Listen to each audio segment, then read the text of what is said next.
What's up?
And now, live from the Good Beans Cafe in Flint, Michigan, it's the Creative Alliance Collab Nite Open Mic, and our host this month is going to be Josh Felty! Let everybody applaud at once. Thank you. Welcome, everyone, to our open mic. My name is Josh Felty. Again, I've not hosted anything like this before. Luckily, I've had public speaking classes. So here we go. Just going to jump right in. Of course, as always, Collab Nite is a Creative Alliance event every third Wednesday from 7 to 10 p.m. We have an open canvas, and also remember all the shows on the Flint Underground YouTube are every Monday at 6 p.m. on Comcast 17. And if you don't want to be filmed or videotaped during that, just let Jennie know that you don't want the camera to be on.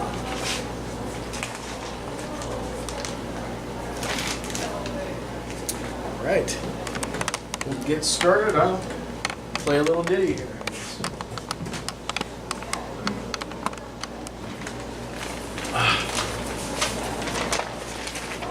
Okay. This song is fairly fresh. I've been working on it for the last month or so, actually last couple months.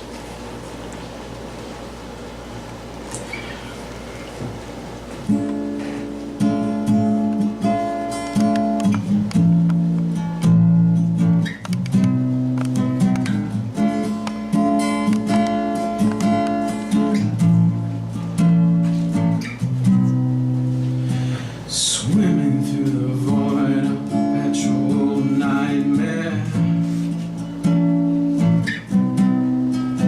Shaken by the thoughts and the fears that I find there.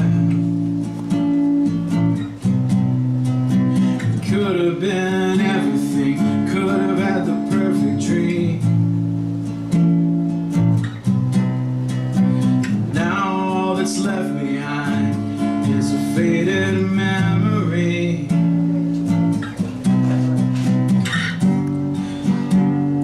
Guilt and the pain revealed in every strain. The words, the hurt is real. Tears in the lines, all our broken alibis are gone.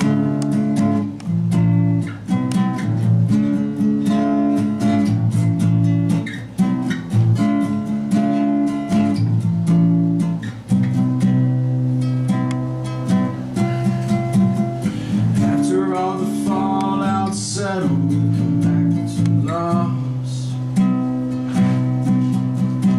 Divided in our anguished eyes, no matter what the cost. We should have built our fortress and didn't have to give it up. I wanted everything and you couldn't have enough. The guilt and the pain reveal in every strain. The words, the hurt is real. The tears and the lies, all our broken alibis, cut within the scar, starting to heal. What else is real?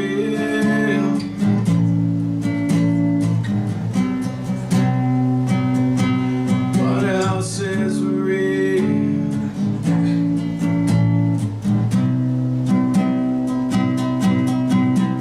Swimming through the void, this perpetual nightmare. Shaken by the thoughts and the fears that we hide there. We could have been everything, could have had the perfect dream. Now all that's left behind is a faded memory. A faded memory.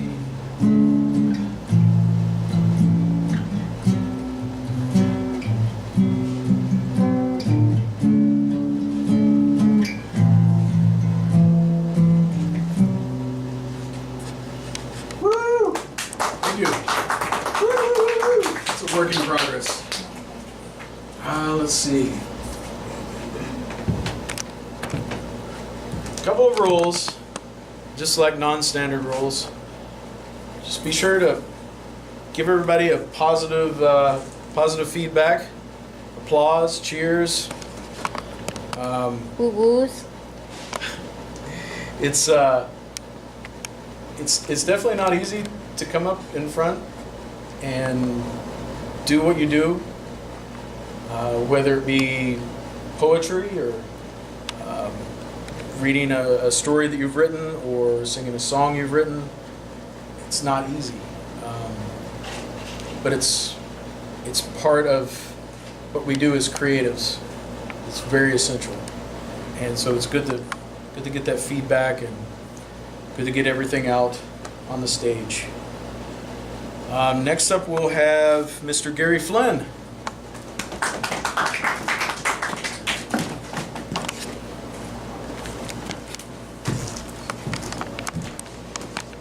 Mic can be raised.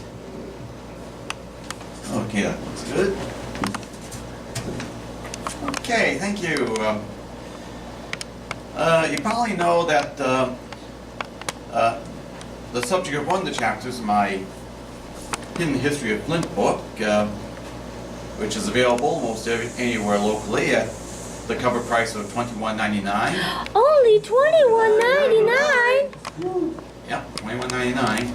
And even though I called this chapter Forgotten Thread Lake, well, a lot of people remembered it this spring because of major damage to the dam that creates Thread Lake. In fact, I brought along some photos. I also sent some photos to Jennie for inclusion in the video.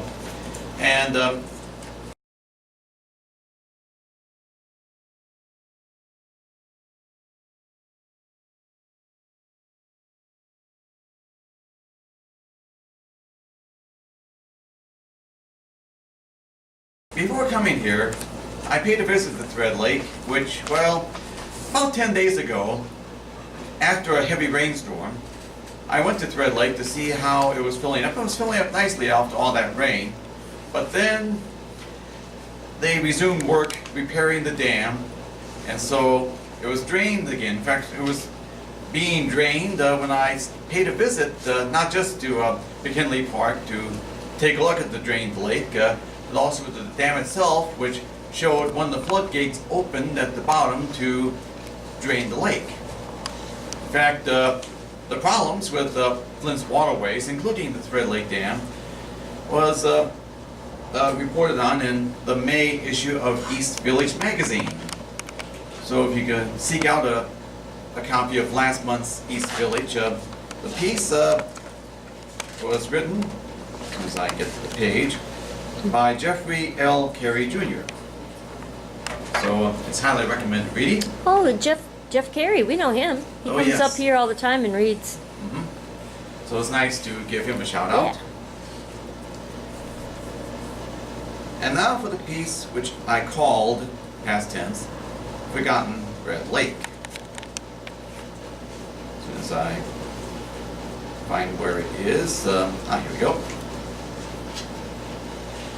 This is the story of a waterway close to downtown Flint that you would think would be heavily used when the weather is warm, but fate over the years would prove otherwise.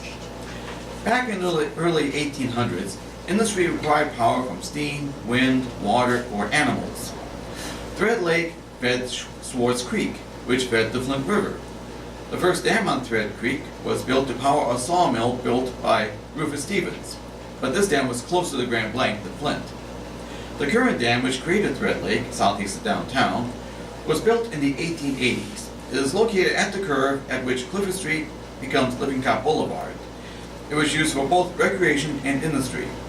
The most notable industry served by Thread Lake was the ice industry. Ice was harvested at the surface of Thread Lake and stored in insulated ice houses that kept the ice frozen all summer. The most notable ice company using Thread Lake ice was the Wildanger and Flanders Ice and Coal Company, which was founded in 1904 by William Wildanger, who headed the Flint Brewing Company and sold his interest in the brewery in 1903 to enter the ice business, and Francis Flanders. The firm also sold coal, wood, and coke for fuel, as well as ice. In those days, ice houses were insulated by sawdust, which made them highly flammable. Around 1894, another ice business along Thread Lake lost a number of ice houses to fire.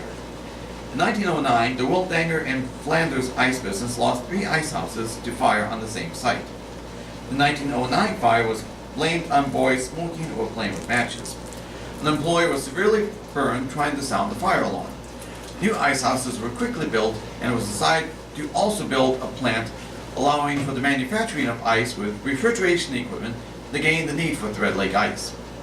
Tragically, William Wildanger committed suicide by gunshot at one of the ice houses on November 5, 1912 at age 47. At the time of Wildanger's death, the ice business he co-owned was grossing $250,000 annually. Wildanger was buried at Avondale Cemetery. His estate in Flanders sold the ice business, which became Flint Spring Water Ice Company, at 2021 to 25 South Saginaw Street. Flanders then entered the sporting goods business. Flanders died on January 2, 1940 at age 62, after a 3-month illness and is buried at Glenwood Cemetery. By 1918, Flint Spring Water Company was located at 2125 South Saginaw Street. By 1928, it had evolved into City Ice and Fuel Company and remained at the same address. Later known as City Products Corporation, it went out of business around 1977. In 1979, there was a brief attempt at adaptive reuse when the Ice House Cocktail Lounge opened up, but it lasted only a year. A couple of years later, the former ice business was destroyed in a suspected arson fire. Recreational use of Thread Lake was advanced by the opening of Lakeside Park, an amusement park, on May 30, 1913. The main attractions that day were the high wire acrobat performer James Hardy and the Moose Band. Admission price was 10 cents for adults and free for children. Lakeside Park offered vaudeville entertainment, band concerts, dancing, and 4th of July fireworks, along with the rides, which by 1920 included seaplane rides, a giant roller coaster which part went over the lake, a lavish merry-go-round, and canoeing. Wow. Baseball games were also held there. The Noble House of David Religious Commune baseball team from Benton Harbor, with its long-haired and bearded members, played there on July 4, 1931. Promotions and amateur contests were also held. A Buick Coupe was given to a lucky patron in 1927. For Lakeside Park's Sweetie Dances in 1930, men were charged 50 cents and women admitted for free. Lakeside Park closed permanently after its final day for the season on Labor Day 1931, when an actual wedding was held there along with a big parade. The ongoing effects of the Great Depression, along with competition from rival Flint Park across town, took its toll on Lakeside Park. The owners of the closed park received an offer for it, but held out for more money. They should have taken that offer, as the city of Flint took possession of the park for back taxes. The city tore down the amusement park structures and annexed it with adjacent Thread Lake Park. The combined park was renamed McKinley Park on July 4, 1932, and memory of former Flint mayor and longtime Parks Administrator George E. McKinley. The entrance at the corner of Pier Avenue and Collingwood Parkway still has portions of the old Lakeside Park gate standing. As time went on, Thread Lake had become increasingly isolated, making public access hard to find. Construction of I-475 along the lake's western shore inhibited access, forcing those who wished to enjoy the lake to take one of the side streets from South Saginaw Street between the I-475 overpass and Applegate Chevrolet. McKinley Park's surroundings look rather dismal indeed, with simple frame houses often in poor condition. In taking in the park, the only person using the lake was operating a radio-controlled boat from ashore. But during the winter months, the lake is popular with motorcycle ice racers. Thread Lake also shows the socio-economic divide of the Flint area. As Collingwood Parkway becomes Lakewood Drive around the southern shore of the lake, the shallow lake looks stagnant and dismal with many lily pads. Also, the simpler homes on the southwest part of the lake give way on Lakewood Drive to larger and nicer homes as we pass by the private Flint Golf Club, where Flint's elite go in for fun, recreation, and fine dinners. So that's my piece for this month, and thank you very much.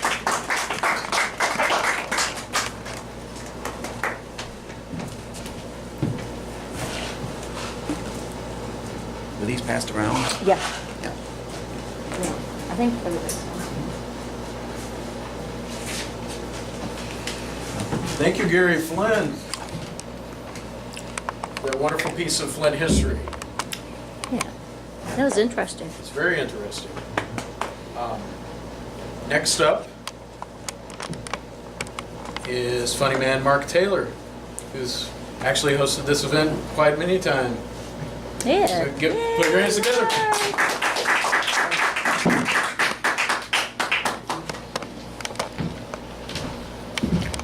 Thank you. I'm going to sit down on this one.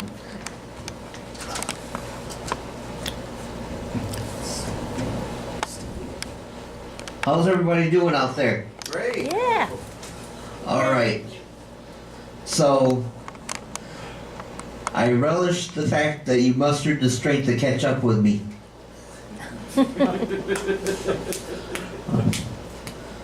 Do you know what you give a dog when he has a fever? You give him mustard because he's a hot dog. Oh. Hey, do you know how many tickles it takes to make an octopus laugh? Well, it takes tentacles.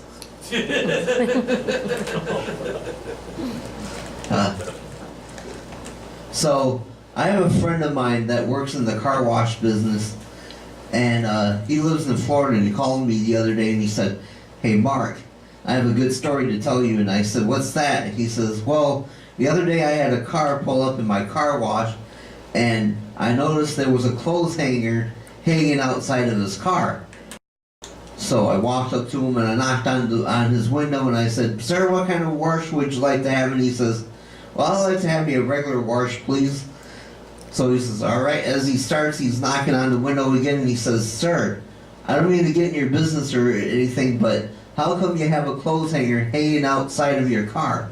He says, 'Well, I figured by the time I get done from here, I'll hang up my car up to dry.'"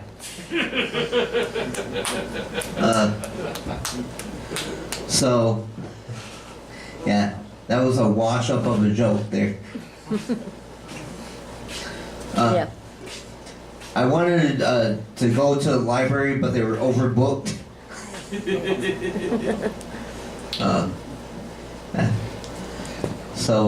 Anyway, I went to a library, and there's this gentleman that walks in out of nowhere and he goes, "I'd like to have me a hamburger and a fry and a Coke, please." Guy turns around and says, "Man, are you crazy? This is library." He says, "I'd like to have me a hamburger, fry, and a Coke, please." I wanted to go to a library and read about anti-gravity, but I couldn't put it down.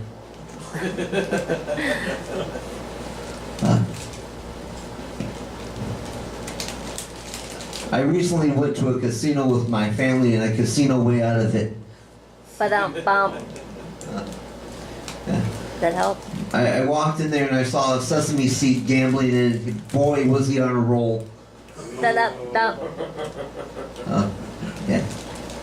So, anyway, I got one more for you before I get off here and get my Rotten Tomato or the hook. So, We're getting a hook. yeah. So, there's these two gentlemen talking, and one turns around and the other says, "Hey, me and a partner of mine, we were going to be in the movies, but we had sinus trouble." And he said, "Sinus trouble? What did that have to do with the movie?" He said, "Nobody would sign us." Yeah. Oh, before I leave, I've got an announcement to make.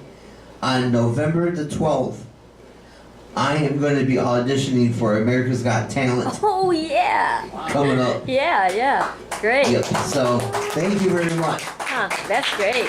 I done it 2 years ago, and it was a good experience, but I'll do it again this coming year. I don't know where in Detroit it's going to be at, but I'll find You know out what? We as should soon. film you going there and being and doing it. We should follow you like we're following you and Yeah. film you doing it. Let's do that. If you can't find anybody, I'll do it. Okay. So, Oh wait, where are you going to do it? I don't know yet in Detroit, But it's Detroit. Yeah, Okay, it's in so Detroit, I can so- do Detroit. Yeah, I don't want to promise to go across the country or anything, but I'll do that. So I heard about this circus that caught on fire because it was intense.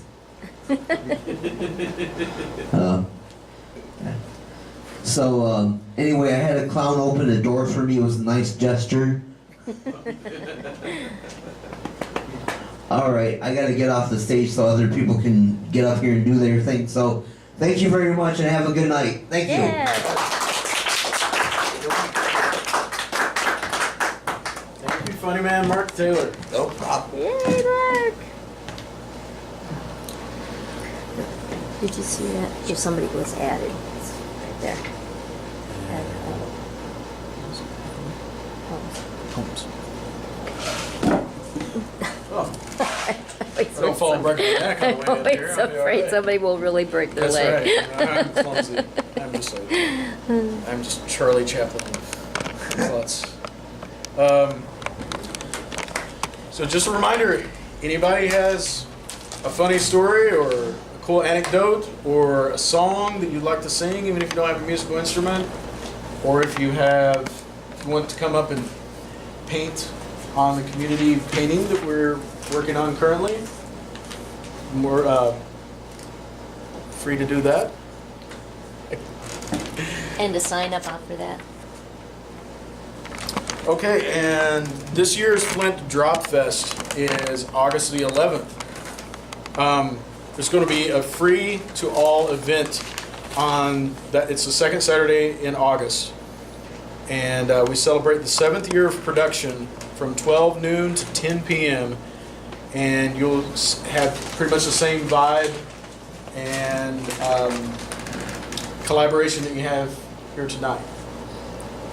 Again, that's August 11th at Flint Drop Fest. There's also a sign up here asking for your name and email if you'd like to perform.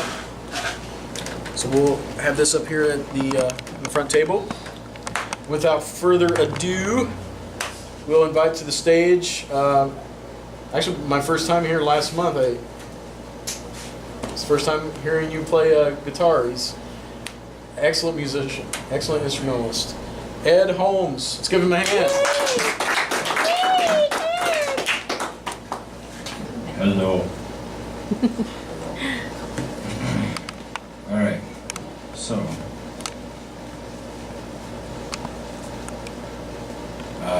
normally I don't sing, but today I'm gonna do that. Cool. Well, we won't call it that, but it'll be an attempt. We'll find out, huh? Right. So this is an original song.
All right, let's hear it again for Ed Holmes. Thank you, Ed. Thank you very much, you guys. Ooh, yeah, see Oh, that? that last stuff is a doozy. I know, that we're gonna, Sorry, someone's gonna trip sorry. on it sometime. Last step is a doozy. Okay, I'm gonna call you guys. I gotta leave, I'm sorry. Normally I would stay for the whole. Oh, well, okay, we'll come back Really? next month. Thank you for sharing your Yeah. music with us today. Yeah, Okay, so I can. yeah, yeah. Okay, because I love you guys all. Oh, thank you. Everything you guys do, this whole thing is awesome. Oh, thank Thank you. you. I mean, really, this Good, is good. the coolest thing. Oh, you might want to you might want to hear about the whole thing I need to announce next. Then that's a great segue. No, really, this is the coolest place in town to play. Oh, really? I mean, Cool. this- that I know of. It's Yeah. really. Well, tell your friends, because look at, we're getting, you know, we need to get some more people in here. I will, yeah. Okay, Yeah, cool. if you don't mind. Yeah, I mean, yeah, the because people I know are kind of stuff. they're Like me. kind of scruffy, you said? Like me. Well, we embrace scruffy. Very good. Very good. The Very weirder good. the better. That's right. Good. Everyone's Yeah. invited. Okay, Thanks. thanks. So you have an announcement? Oh yeah, I was gonna say, we're gonna start a GoFundMe campaign. That was what I was gonna talk about when I got up at first. I'll sign up for this thing too. Oh yeah, Well, if you wanna be in there too, yeah, but. Go ahead, go ahead. Okay.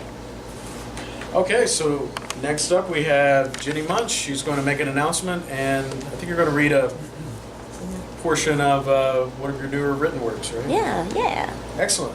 Let's get up for Jennie. And that way, if I go really badly out of focus or anything, move it a little bit. Okay, the first thing I wanted to announce is that hopefully our target date is September 1st, but we want to have a GoFundMe campaign, and what we want it to do is to help pay for the costs here for our open mic. And we also, because we also, you know, we'd like to do some cross-promoting and have a little bit of money for merchandise. But anyway, for merchandising. But anyway, the fun thing is that our GoFundMe campaign is going to have lots and lots of prizes. So at all different levels. And the prizes are going to include, you know, Creative Alliance, or Good Beans, merchandise, and 3 hours in your audio studio here. And he's got great sound equipment in here. And then just all different things. Oh, I'm going to donate some Creative Alliance,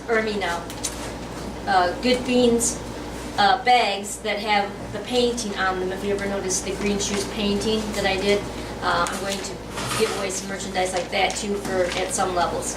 So anyway, it should be fun, and I know it's going to be fun. So you'll hear more about it. We want to launch it on September 1st. That's our target date. Okay. And I am writing a new work of fiction. It's going to be a series of short sci-fi stories, and it's called Near Future. And so far I have 3 stories completed. I'm working on the 4th one. And anybody who would like a copy of my book, give me your email address. You could even write it down there, because I end up getting that anyway. And then I'll send you a copy, because I'm just interested in feedback if anybody wants to read it. So I'm working on the 4th story, and the 4th one's going to be a little bit longer than the other ones, because it's going to involve 3 different characters, and they all go to the same counselor. That's like the premise. And this is session 3. Sally was remembering a nature hike that she had taken with Sophie in a wooded park that also had several small lakes and ponds. There was a labyrinth of trails. One day, they chose to walk in an area where she had noticed several small stone sculptures. She had always assumed that the person responsible for the whimsical piles of carefully placed stones was an artist. She visualized a type of person who would spend hours near the beach, in the forest, quietly building their works of art. She was happy to find that person at work there one day. He was an old man with white hair and a beard. He stopped working when he noticed her. They began a conversation about how lovely it was there near the water. He told her that he had lived there in this area all of his life and that he had swam regularly in the lake and that he and his friends still met there and swam together. She smiled and mentioned how it was nice that all that happiness was free. The man's eyes narrowed. Free? It's not free. You have to pay taxes like me. I work 2 jobs. Sally was taken aback. She realized that the man thought she was a jobless, a brown vagrant with a backpack and shaggy dog. Instead of explaining herself, she walked away. Pondering the experience in her mind, she began to realize that the person she had wanted to meet because they were an artist was really an angry old white man marking his territory. Are you saying that you never corrected the old man? Dave asked after listening to her story. No, he didn't deserve to know the truth. He didn't want to know the truth. He's probably one of the followers, she explained. Dave just wrinkled his brow. What I mean, Sally started, is that there are people who work hard so they can buy stuff that the big corporations tell them that they want.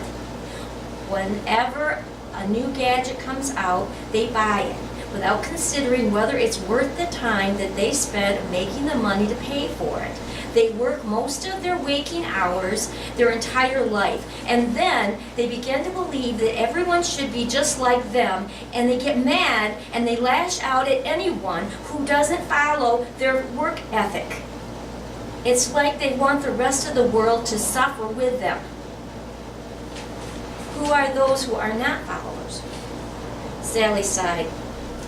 It had been ages since she had explained this to someone, but she liked Dave, and she felt that he really wanted to know.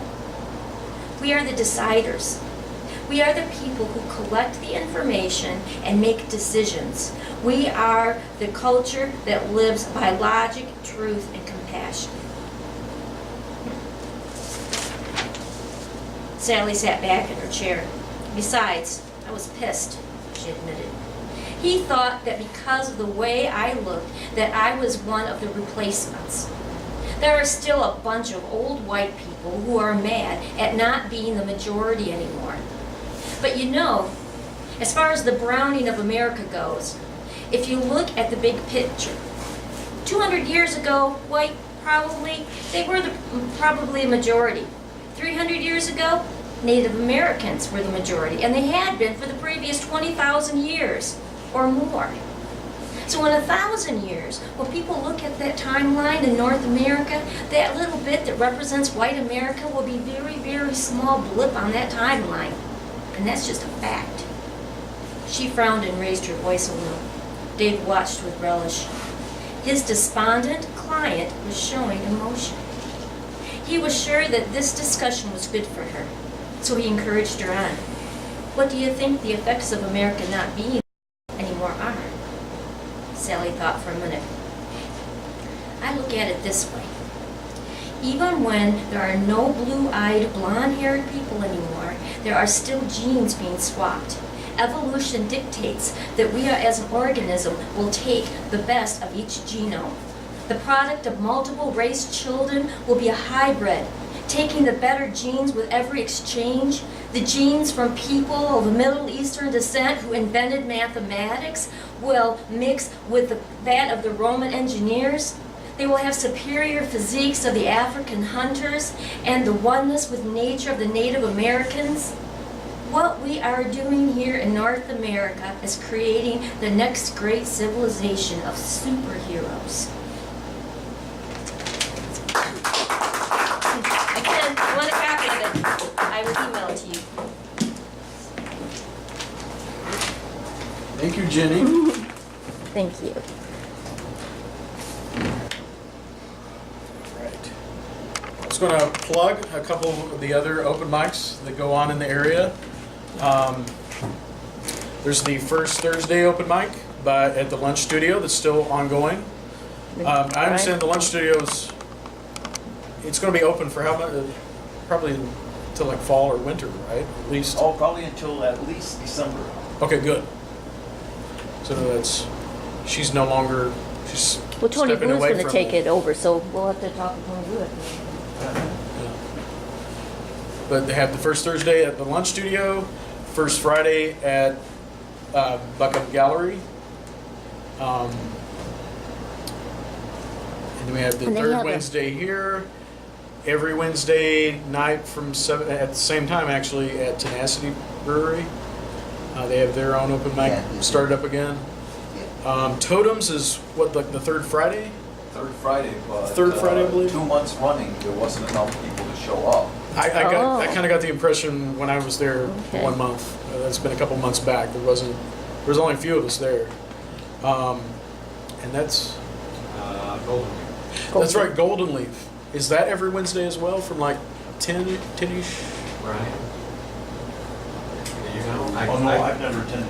I think it is. I think it is Well, on a Wednesday. lot of times we'd go after Collab Night here, there. Yeah. So, but I don't know if it just happens to be the same Wednesday or if it's every Wednesday. I think it's every. It is every Wednesday? Okay, so it's amateur night, so anybody can get up on stage if they sign up or something, is that right? Really? Yeah. I've never been. That's awesome. I have to check that out. And then I don't know if Soggy's still doing their comedy night Monday. Oh, yeah. I've not heard anything about that. I know they have jazz Is night that on Seth Tuesdays. Addison's Seth thing? runs that. Yep. Or was running it. Very nice. Yeah. So we will invite a mainstay here at he's been on this stage and he's been very supportive of all the other open mics and he's run Almost the Lunch 17 Studio years. for 17 years. So let's put our hands together for Brian Pobocik. Yay, Brian! Both.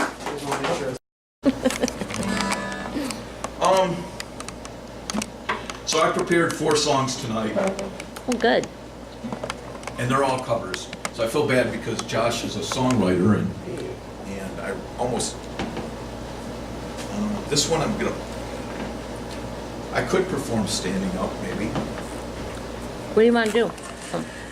I wanted to adjust this so I could Okay. sit down, but that's okay. I can probably pull this off. And I want to make myself look optimal for the camera. Mm-hmm. Is this my All your fans. my what? All your fans. Okay. All of our fans. Okay, yeah. Our followers. You're being really generous.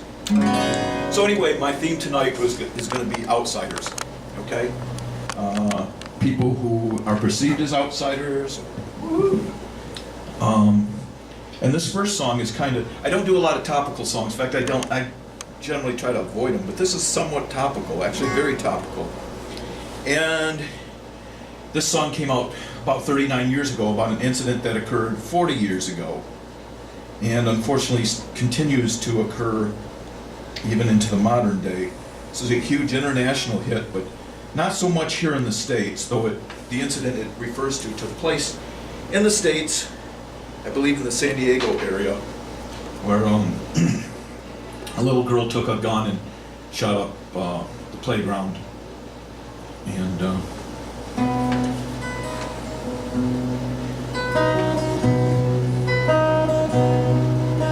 the silicon chip inside her head gets switched to overload. Nobody's gonna go to school today. She's gonna make them stay at home. And Daddy doesn't understand it. He always said she was good as gold. And he can see no reason, cause there are no reason. What reason do you need to be shown? If you know this song, you're welcome to sing along, okay? Tell me why I don't like Mondays. I don't like Mondays. I don't like Mondays. I wanna shoot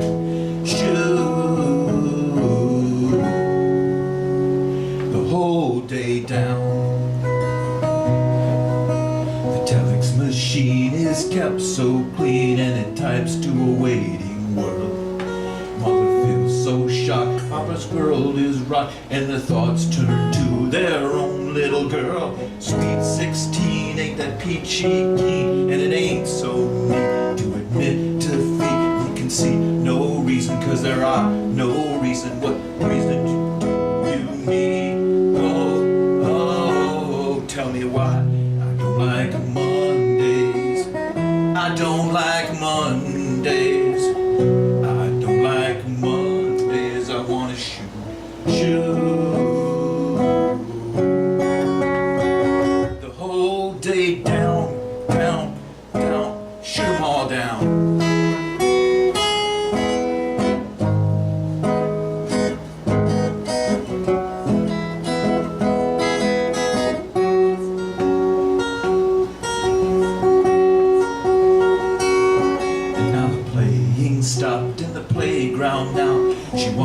play with her toys a while. And school's out early and soon we'll be learning, and the lesson today is how to die. And then the bullhorn crackles and the captain tackles with the problems in the hows and whys. As you can see, no reason, cause there are no reason. What reason do you need to die? Die, oh, when the silicon chip inside her head gets switched to overload. And nobody's gonna go to school today, she's gonna make them stay at home. And Daddy doesn't understand it, he always said she was good as gold.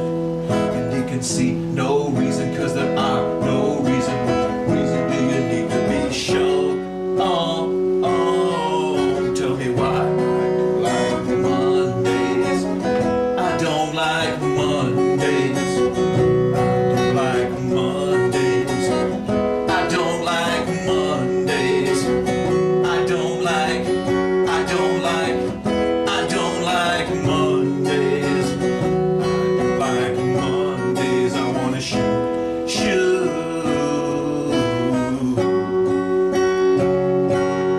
The whole day down. Yeah.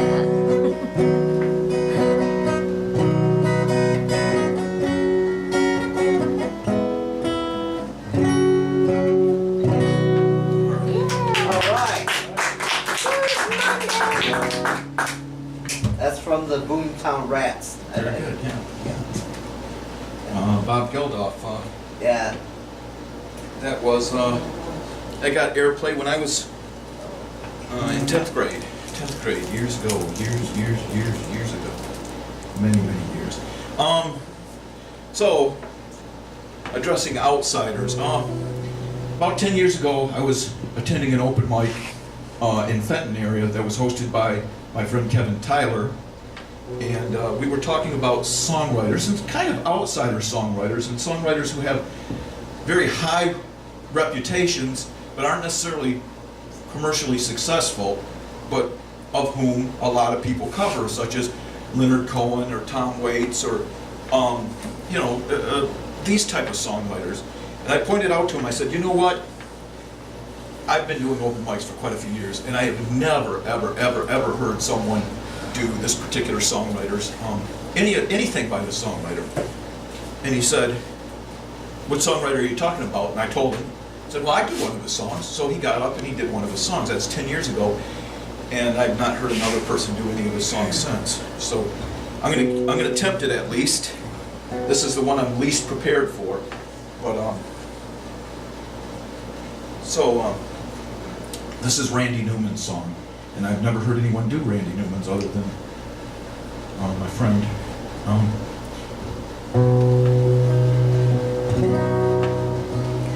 This ain't gonna work, but I'll give it a try. Broken windows, empty hallways, pale gray moon, the skies streaked with gray. Human kindness is overflowing, and I think it's going to rain today.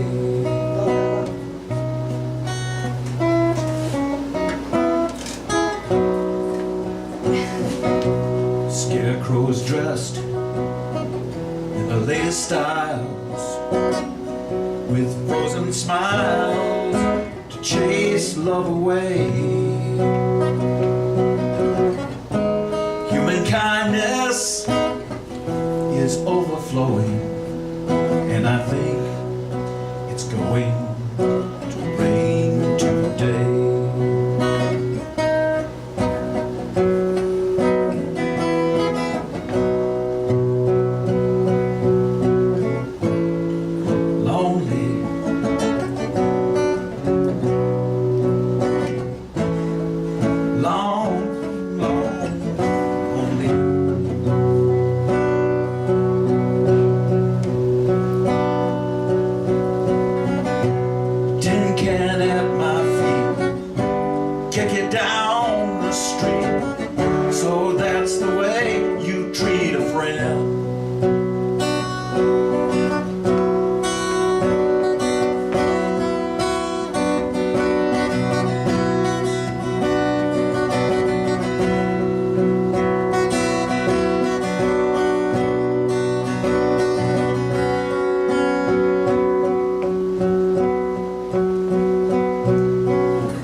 Okay, sorry. Right before me, the signs implore me. Help the needy, show them the way. Human kindness is overflowing, and I think it's going to rain today. Human kindness is overflowing, and I think it's going to rain today.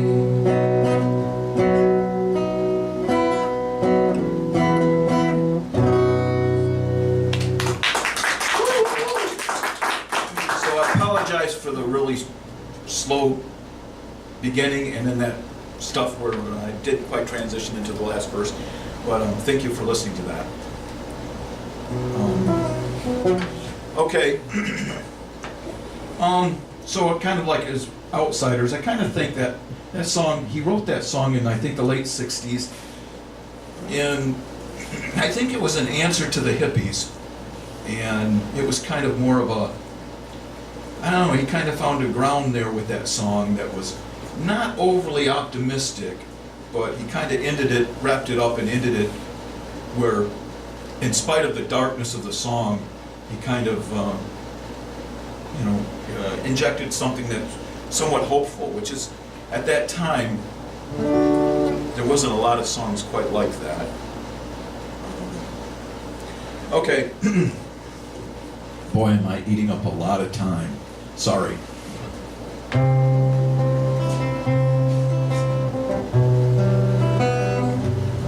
This song's called Summer Breeze. It's not the Seals and Crofts song. A song written by Chris Delmhurst she's now living in the Boston area, but she's originally from Brooklyn, New York.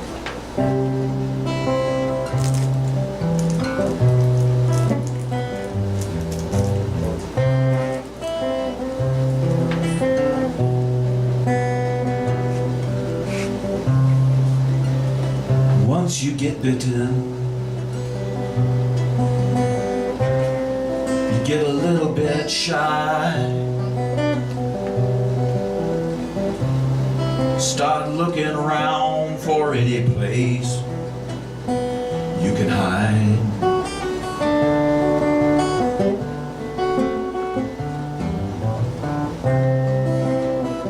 Once you get naked, you get a thick, thick skin. Build it up layer by layer, and you climb on in.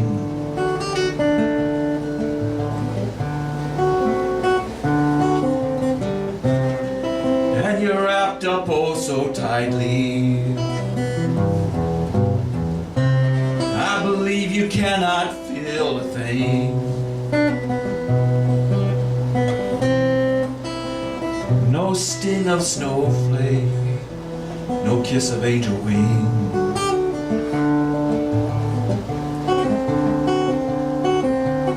And maybe you don't need that skin anymore. Maybe if you took it off, you would not have to breathe. Maybe air would just flow in and out of you as it pleased, as it pleased.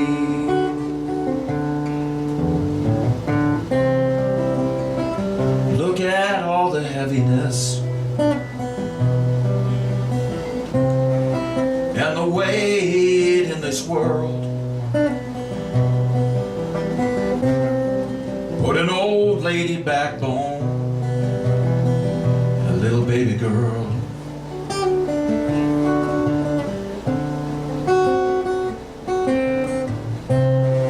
With no room left for no lover, no time for no friend, just a little voice inside saying never, never, never, never, never again.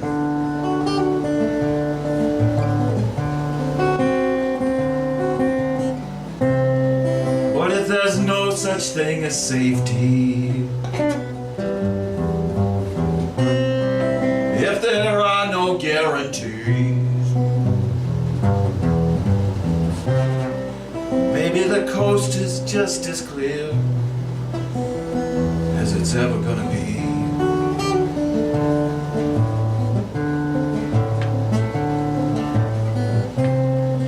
Maybe you don't need that skin anymore. Maybe if you took it off, you would not have to breathe. Maybe air would just flow in and out of you as it pleased.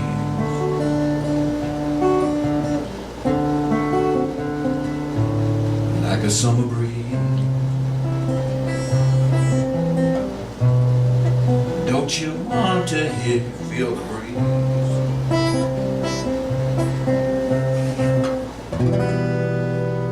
Okay, thank you.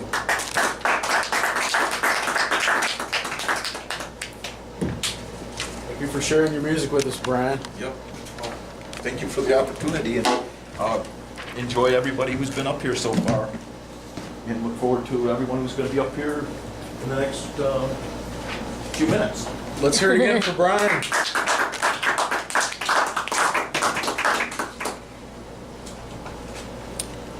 Let's see. Next up, just a reminder that the Creative Alliance meets every first Wednesday at 7 p.m. at Churchill's.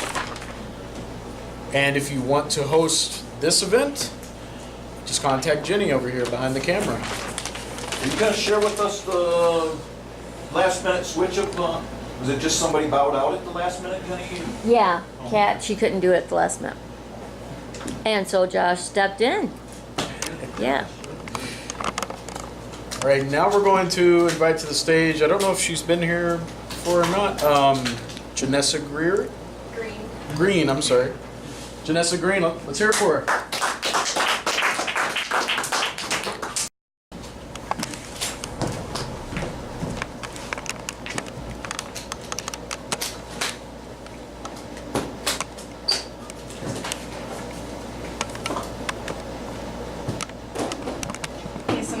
Jennessa Green. I self-published this book. It's called Brawn Unlocked. It's a compilation of poetry and short stories. It's for $7 in case anyone would be interested. Only $7? Woo-hoo! It's only been out for about like 2 months. You gonna have a book signing? I don't have one set up Well, yet. you should. I'll give you some suggestions if you want. Belong to the Creative Alliance and we'll help you out. Okay. So I'm going to read a short story from this, and then I'm going to read one of my newer poems that I have written. Okay, this poem is called Why, and it was written about my older brother. I'm struggling to find why. Why my brother is alive but feels completely dead inside. Why his mind tells him lies and says he just needs to die.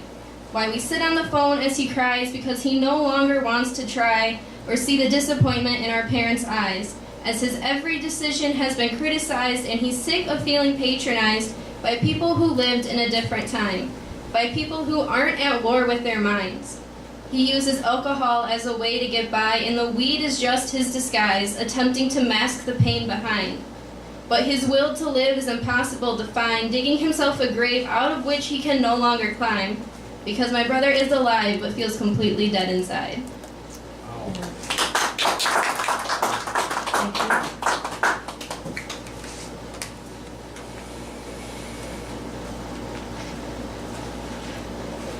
The short story that I'm going to read is called Trampoline, and I wrote it about one of my good friends a few years back.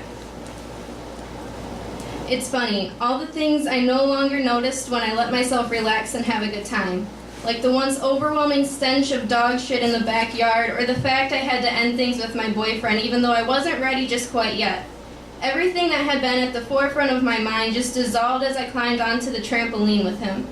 He always seemed so carefree in person, but I knew of the issues that haunted him. Yet as he jumped on the trampoline, it was as if he was as light as air and nothing could weigh him down. If it could work for him, it could work for me too. It had been over a decade since I'd been on a trampoline, but with that one first bounce, I was instantly transformed back into the giddy child I had been long ago. The air tasted like freedom, and it wasn't long before I was gasping for more.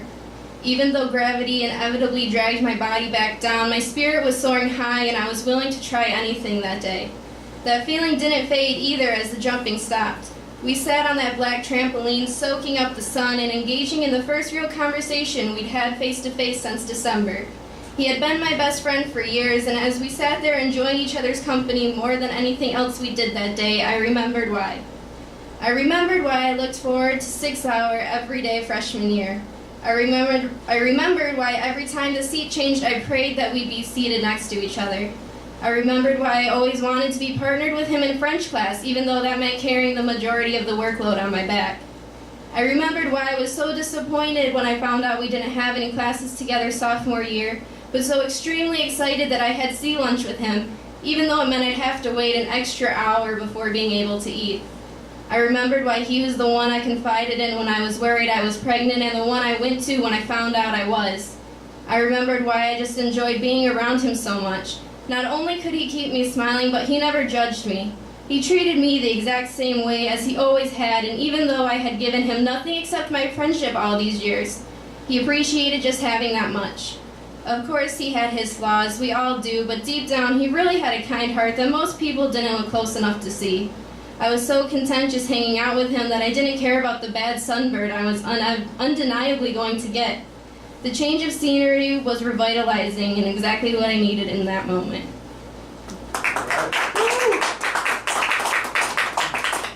And then following up with that one, I want to read a poem that I wrote about him too. It kind of sums up the whole story.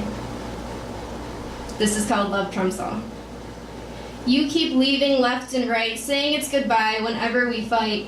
But I let you come back time and time again because I truly meant it when I called you my friend. Because unlike you, I actually care. Because unlike you, I'll always be there. I wouldn't get mad whenever someone else was mentioned because unlike you, I didn't have hidden intentions. Because unlike you, I didn't place conditions on being friends. Because unlike you, I didn't want this to end. But your pride prevailed and made you leave because my love you couldn't retrieve. Spewing insults, making me feel small. Guess it's not true that love trumps all.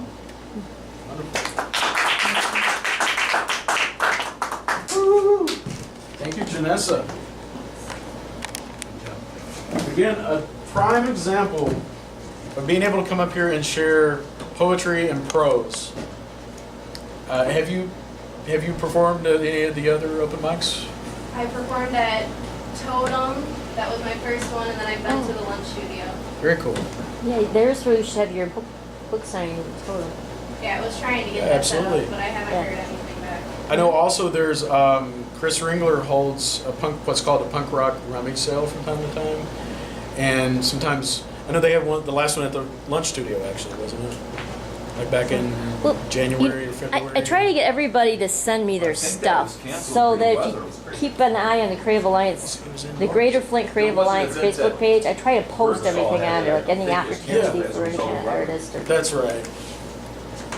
So there's all kinds of opportunities to be able to get creative output out into the eyes and ears, and senses of everyone in the area. And it's Jennie reminded me that the event that's coming up at Drop Fest in August is going to have the quote-unquote Flint-style open mic approach, open stage that we have here. So that means if you're a poet, a comedian, a musician, an actor just wanting to act out a scene, a writer, a painter, we still have community painting that's open. Is that okay? That Julie actually worked on. Okay. So we need some more people to come up here. Thanks. Use the brushes. More people. Let's see. Do we have someone else? They're wanting to wait till 9. So if you want, I can. Why don't you sing a song? Play a song, and then after that, I'll read my little bit. Okay, wonderful. Because I got a bit from another. Unless you take up until 9, and then they'll be here. Work. However we want to do it. Played a Martin guitar in some time.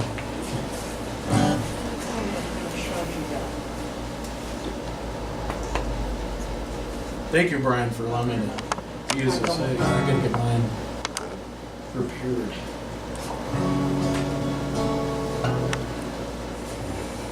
This is a cover song.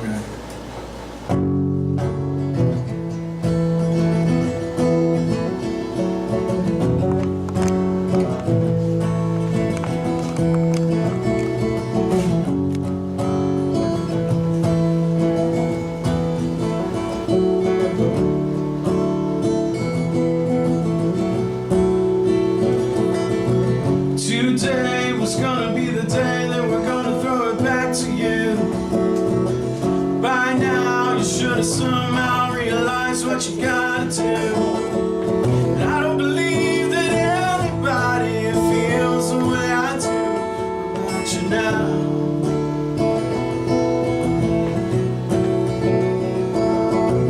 Backbeat, the word is on the street that the fire in your heart is out. I'm sure you've heard it all before, but you never really had a doubt. I don't believe that anybody feels the way I do about you now.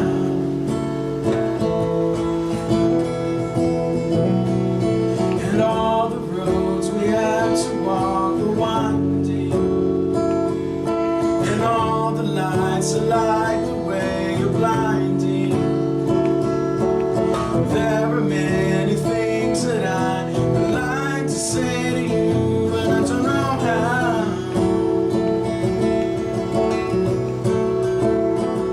'Cause maybe you're gonna be the one that saves me. And after all, you're my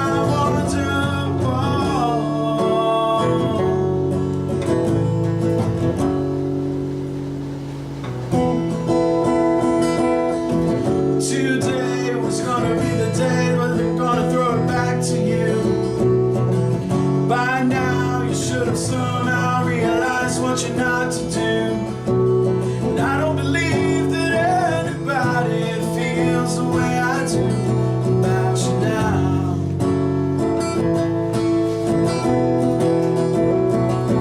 And all the roads we had to walk are winding, and all the lights that light the way you're blinding. There are many things that I would like to say to you, but I don't know how. Feel free to sing along. Said maybe you're gonna be the one that saves me. And after all, you're my wonderful.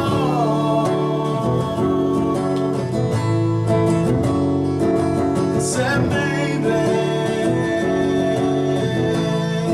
you're gonna be the one that saves me. And after all,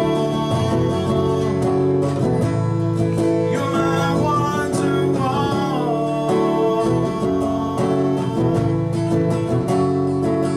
Said maybe you're gonna be the one that saves me. You're gonna be the one that saves me. You're gonna be the one that saves me.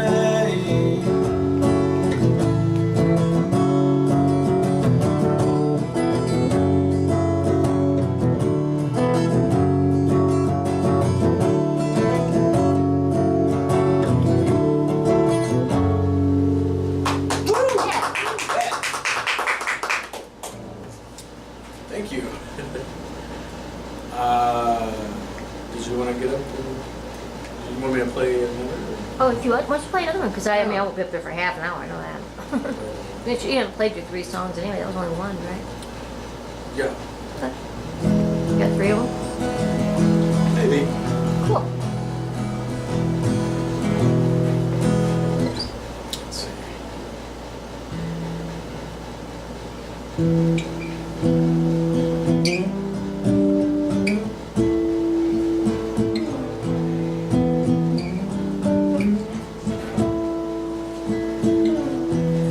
safe to say I took a bad turn. Now the night is ending, we're gonna let it burn. Took a bad turn.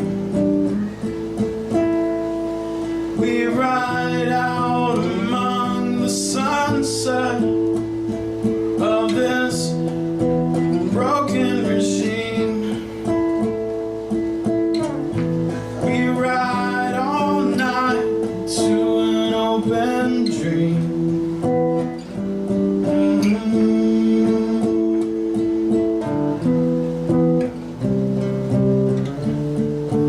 Why do you cry when you've got nothing to fear? Just let it slip aside your heart. Watch the darkness inside disappear.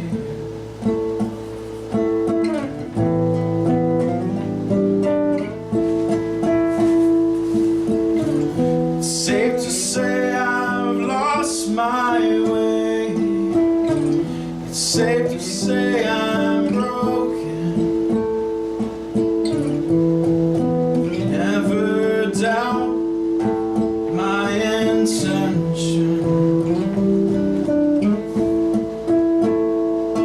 The rain keeps pouring down, and I fear my heart will drown.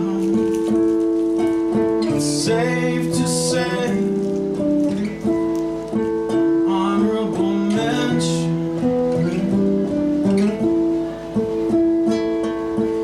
The words we waged war with hang upon the atmosphere, and the words that we fell in love with have all but disappeared. So take it all away.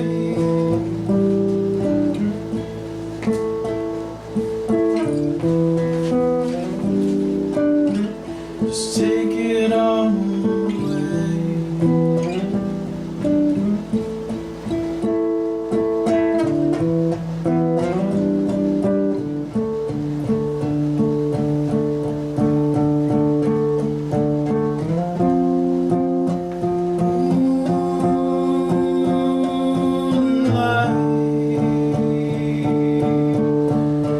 You danced in the moonlight.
passion played seems your power.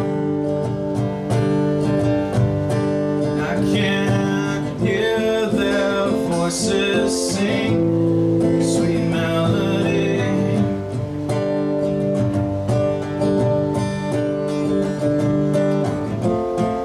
And all my worries come down to feeling free. I know you're never alone.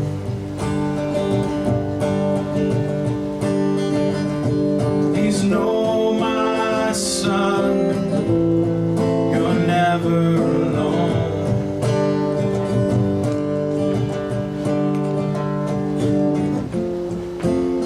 Let's pretend that this didn't happen.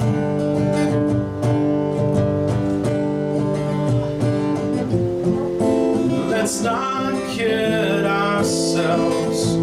The hurt, the pain brought her down, took you away, along with the storm in life you fight. And to this I'm bound.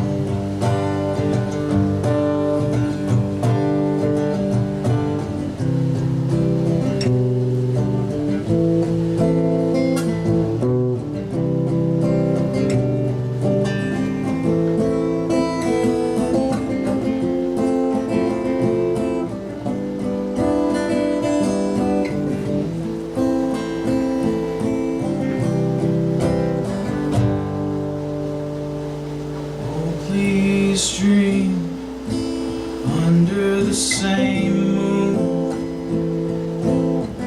Know that you're never alone. Don't forget to dream under the same moon. And know that you're never alone. Every power within your heart,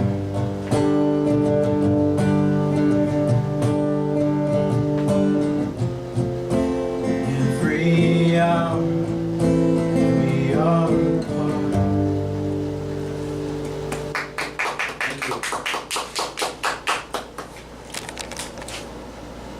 All right. I think it's time for Jennie. She's going to read another piece of her fiction. Right. Thank you. Let's give it up for Jennie Moench. Yay!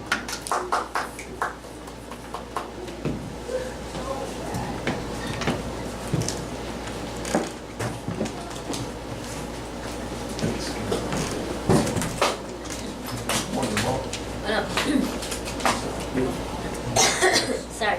You want to watch the camera for me, Josh? I'm not sure if I'm getting it or not. But well, I thought while I'm up here, I should mention it again. The Creative Alliance is going to launch a GoFundMe campaign September 1st to help pay for our Collab Nite open mic. Ken is so great, he keeps this ante room open for us, and it's free. You don't have to pay anything. So this is going to help offset that cost, and also we want to do some cross promotion. We want to start promoting. I guess I can't even look.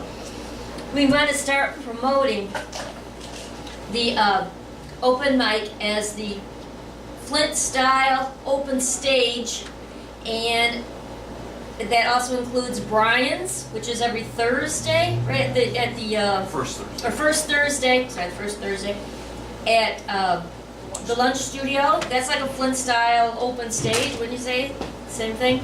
We don't And have the visual part of it, but yeah, we got poets Yeah. And Buckham, they even have a canvas of theirs, and that's every first Friday. And of course, here we are every third Wednesday. And we've been here for so long. So one of the things I am working on too for the GoFundMe is I want to make 2 videos. I want one, I want to look for our old videos, and that'll be fun. People that came here at the beginning maybe. and do a little, have a few bits of those. And then a new one, for who we have coming now, It's kind of show the difference. Anyway, it should be fun, it should be exciting. It's going to be lots and lots and lots of prizes at all different levels of giving, so it should be great. I'm working on a series of short sci-fi stories that I'm putting together in a book called Near Future, because they are all set in the near future. And I've got 3 of the stories are finished. I'm working on a 4th one. I will give anybody a copy of it, a PDF file of it, if they're interested in reading it, because that's what I'm just trying to get people to tell me what they think. Say, Jenny, let me ask you a question real quick. You sent something to me about a while ago. Okay, I haven't opened it up. Sorry, and I apologize. PDF file. No, but that's not my question. My question is this a work in progress? So in other words, what you sent me is only a portion of where you're going with it, or? Like right now, I have 3 short stories that are finished. So if you get the most current copy of the book, you will have 3 stories in it. And I'm working on a 4th one, so if you wait a while, you might get that one. Okay, that's where I was leading on. Yeah, Okay. so if you haven't had that file sent to you in a while, let me know. I'll send you a new one that has all the stories in it. Anyway, and this is from the 3rd story, which is in the book, in the newest version of the book right now. And this story is called Unique Identifier. And I am going to warn you that I will be saying words that I do not know how to say, so I'm just going to pretend I know how to say them and just keep on going, okay? So humor me. Okay. Unique Identifier. Jerry Jeffries worked in a lab that specialized in helping parents to avoid passing down their genetic deficiencies and harmful genetic mutations to future generations. He regularly eliminated spinal muscular atrophy, what used to be the 2nd most common recessive disorder in humans that causes infant mortality. Menkes disease, myotonic dystrophy, and a long list of genetic orders. The company he worked for was helping to eradicate many genetic disorders that were preventing people from having healthy babies. Babies that in time produced more healthy babies, and then there was almost a godlike nobility to his work. He was able to stop the genetic curse in some families while aiding others by correcting their future child's abnormalities. Much of his work was automated, but there were still instances when he had to take a closer look into the regulatory sequences that act as a huge operating system for controlling the genome, or what we used to be described as junk DNA. This was the area that controls when and where proteins are produced. In nature, this area may stay unchanged and handed down from human to human for millions of years.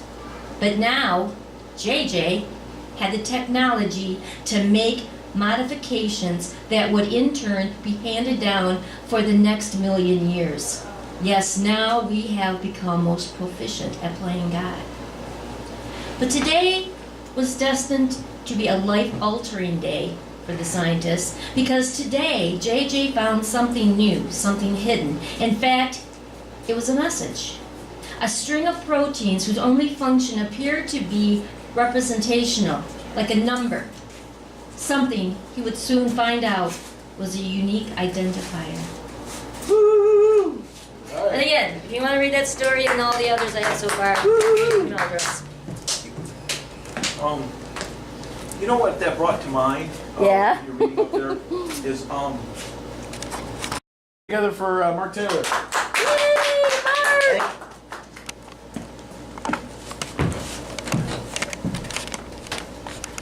I'm standing up this time. So, do you know what a tuba player uses when he has a broken tuba? He uses a tuba glue. Yeah. I went to a jazz concert and I was watching a guy play a trombone and I let it slide. Oh, yeah. So, anyway, there's these 2 pianos that are walking home from a gig and they get to their door and they start trying to open the door, and one turns to the other and says, "Doesn't that beat all?" He says, "What do you mean?" He says, "We got 88 keys and none of them can open the door." Even funnier point is two pianos walking down the stairs. Something you don't see every day. Exactly. Speaking of which, so I was playing with my dog the other day, and we decided to watch a movie about dogs. It was really rough to watch. Yeah, it was very dog pressing. You know. Kidding. So I had a cat joke, but I didn't know if it was going to be perfect or not. So anyway, I got one more here, and then I'll get off the stage here. So I was talking to a friend of mine the other day, and he says, "Hey Mark, I have a dog that can catch a stick about 5 miles away." I said, "Boy, that's far-fetched." Well, that's my time. Thank you very much. Thank you, Mark. Yay, Mark! Go, Marky. Go, Marky. You ought to attach some hair to that hat, and then when you do that at the very end. Right. Replace the hair. Yeah. I look like the... Is anybody here that signed up that hasn't went yet? Brian says he'll do another song. Oh, okay, because we have Kevin Fowler and Branden. Hostetler? Huh? Yeah, that's signed up, but There was not too one much guy longer. that signed up, but I don't know where he's... Well, it's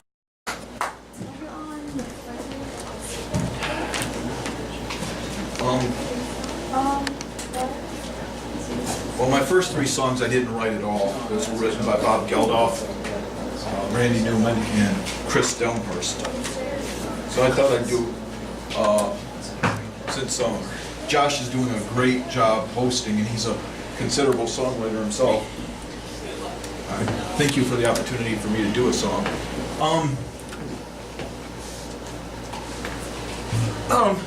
We could kind of make it interesting. This is a song that I know pretty well, because I wrote it. And, test. I could ask you to pick a number 1 through, let's not get ridiculous here, but possibly 1 through 6. And I typically don't play this song with a capo, but that would force me, I would honor your number, I would play it in a position, and I'd try to sing with it. And this is a pretty serious song, at least a personal, serious song for me. So, I'm open to it. Big number. 5. 5. 4 or 5, I hear 4 or 5, let's commit. 5. 5? Okay.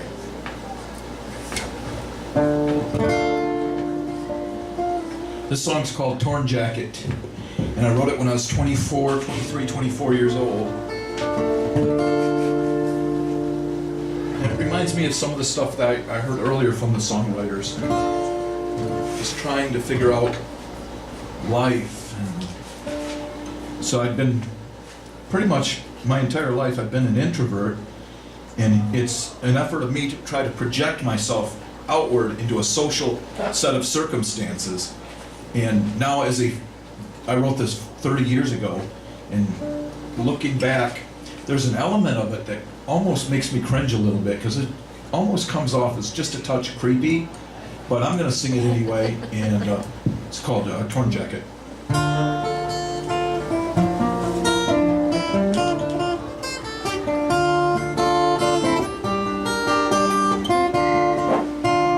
This ain't gonna work. I'll give it my best though. Outside your castle, I shiver as I think of the promise that you made. If my voice cracks a little bit, you chose the capo position, not me. And I count on you to deliver. And I will keep you honest, babe.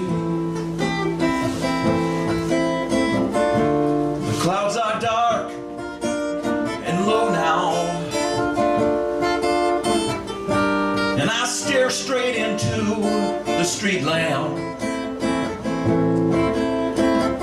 Thank God it's not cold enough for snow now, but I still can feel the wind in the dam. To me, you are the night. I enter you so cautious yet so bold, for I fear that you just might send me in my torn jacket out into the cold.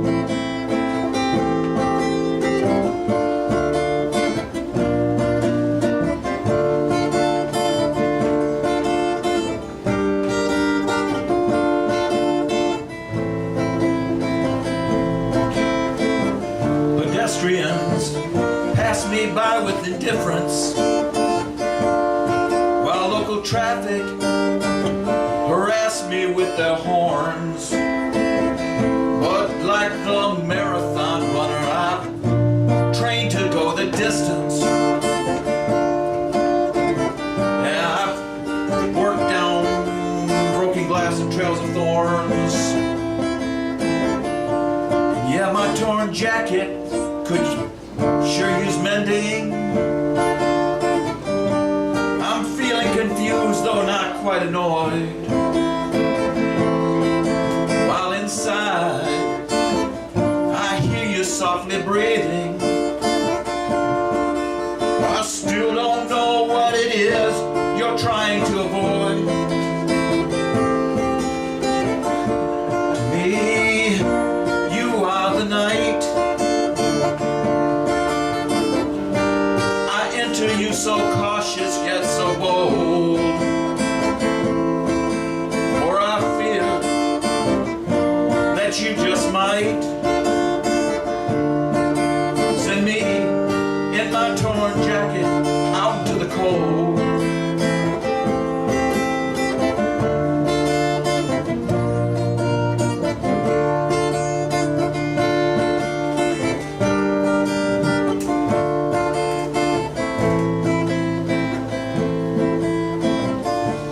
Clouds are low and building. I still stare straight into the street lamp. Your door is bolted and unyielding. Still I must face the cold and the damp. But let the rain rinse me. I welcome the thunder spiritual. Just let your kisses cleanse me. Oh, as I wait for you to work your miracle. To me, you are the night. I enter you so cautious yet so bold, for I fear that you just might send me in my torn jacket out to the cold.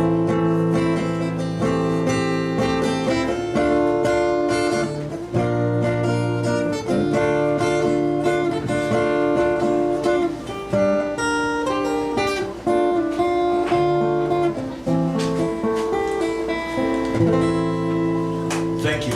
Thank you, Josh. Thank you very much. All right.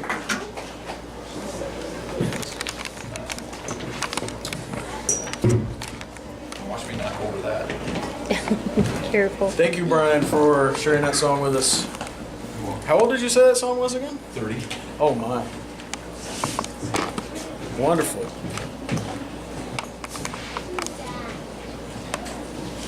All right. Let's see if we get some more kicks trickling in. Yeah, Okay, sure. cool, great. Again, About those other two people, are they here yet? Do you That's know? what I'm gonna, yeah. Okay. Yeah, they are. Oh, they are? Again, Oh, you this know is a everybody? Flint open Okay, cool. stage, Flint style open stage, right, Jenny? Yeah, that's So what that they means are. if you have a limerick, a poem, a story, a joke, a song that you want to sing a cappella, you don't even have to have a musical instrument. You can just have your voice. Come up here to the stage. It takes all the courage in the world to step onto this step and then up to this step. By the time you get up here, it's like riding a bicycle, right? Or at least that's the hope. Next up we have They're here now, he said. Kevin Fowler. Kevin Fowler Uh-oh, where's he at? Kevin Fowler or Branden Hostetler. or Branden, who's going first?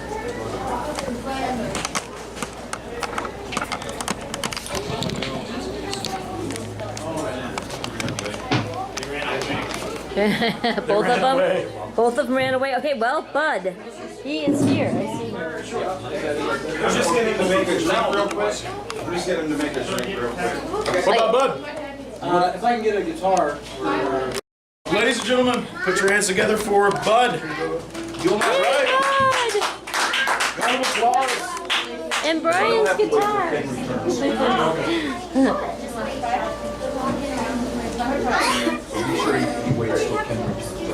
Oh, I didn't mean to like make you go get stuff. I just thought maybe that's why I asked him. Okay. He's got friends. Oh yeah, I'm sorry. Sorry, I found a guitar there.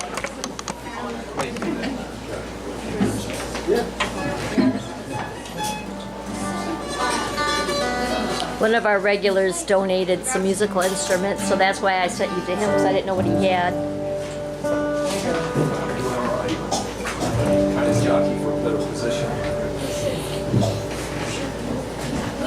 I'm gonna take advantage of this bad boy.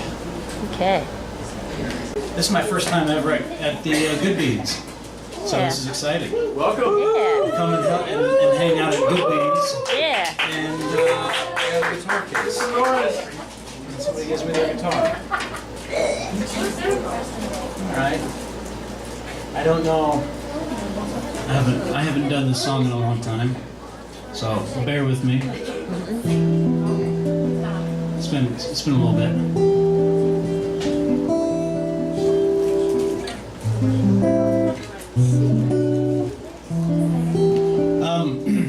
But if I may, a little bit about me.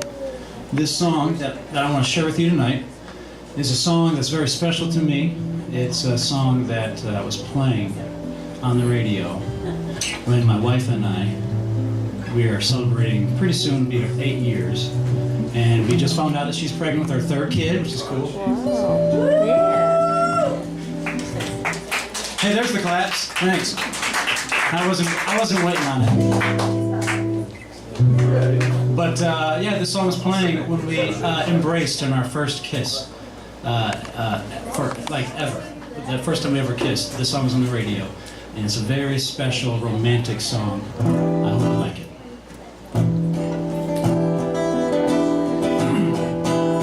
Here we go. And this is how we do it. La la la la la.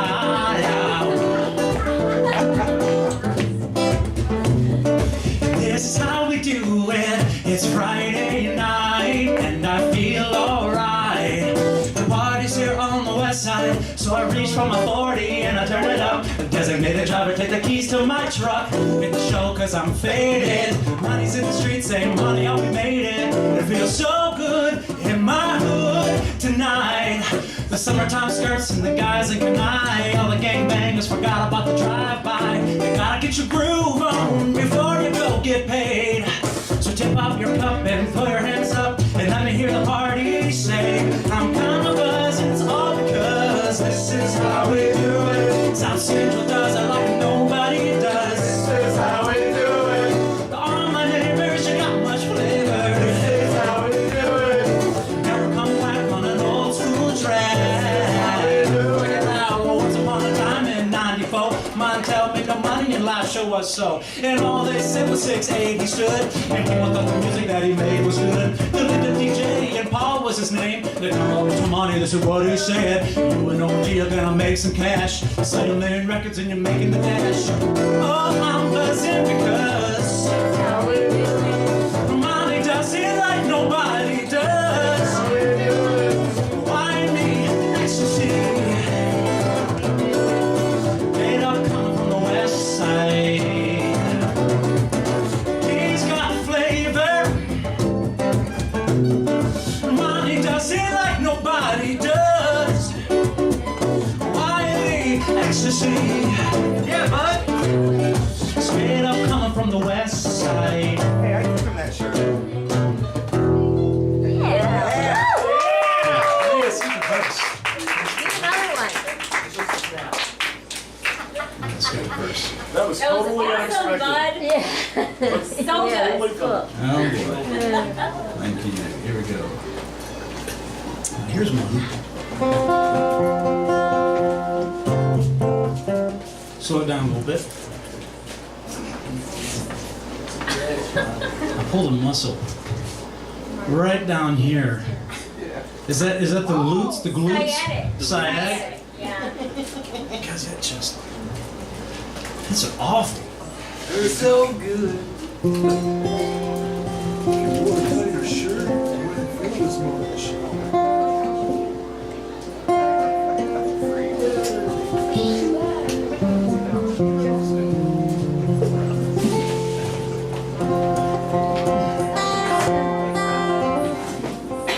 Okay.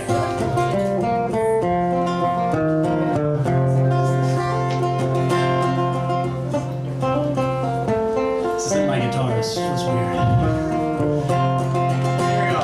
I once had a girl, or should I say, she once had me.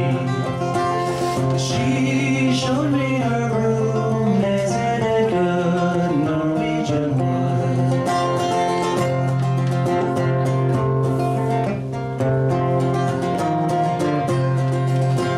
She asked me to stay and she told me to sit anywhere. So I looked around and I noticed there wasn't a chair. I sat on a rug, biding my time, drinking her wine. We talked until 2 and then she said it's time for bed.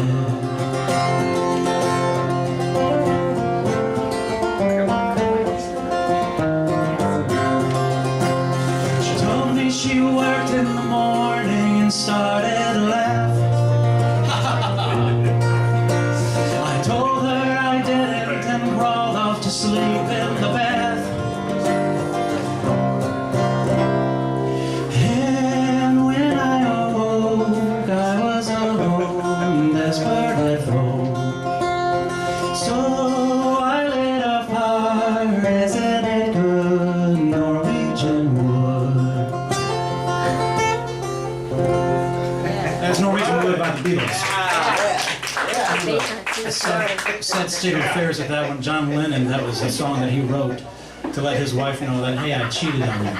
So it's kind of a Debbie Downer on that front. All right, I think that's it. I turn the stage over to Josh. Oh, there, yeah. You got a dark shirt. Let's hear it again for Bud.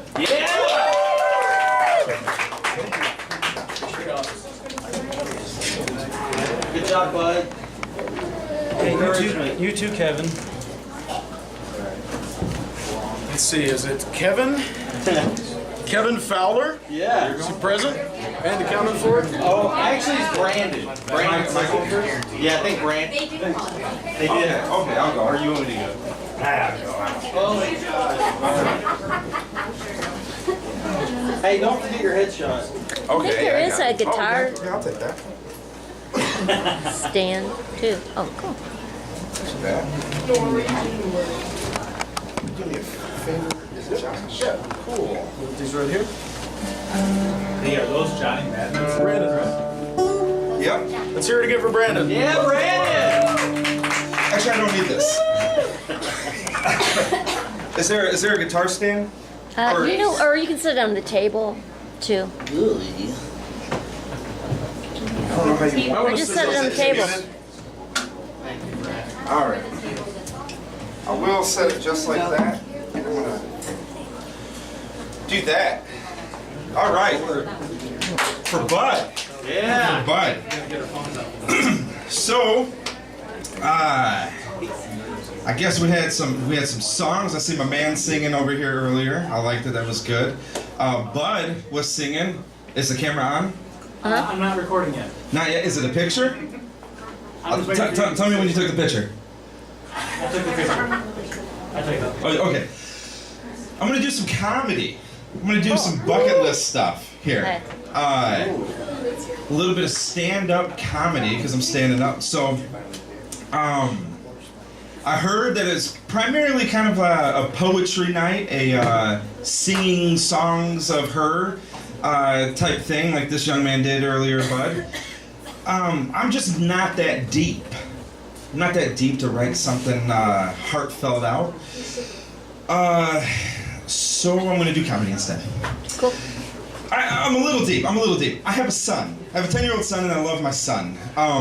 He's been a gift. He's a smile on my face on a rainy day. So I'm kind of deep. And with all that being said, my son drives me crazy sometimes. And if you got kids, I'm sure you know what I'm talking about. For example, I had a rough day at work, and I wanted to see my son. Had a rough day. I wanted to see his smile, make me happy. So when I get home from work, I see him get off the bus. I wait by the window like a dog, wait for him. I see his smile. I get excited. Usually, he gets off the bus with his backpack and he's running. And he's just running, mouth open, mouth breathing, drool flying everywhere. And nope, that's me when I heard the McRib was back. So, anyways, I see him get off the bus, and as any parent knows, when you see your kid do this,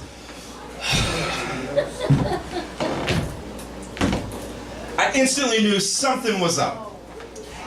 But I'm having a bad day, and I'm like, you know what? I'm going to ignore the fact that he's having a bad day because I need him to cheer my bad day up.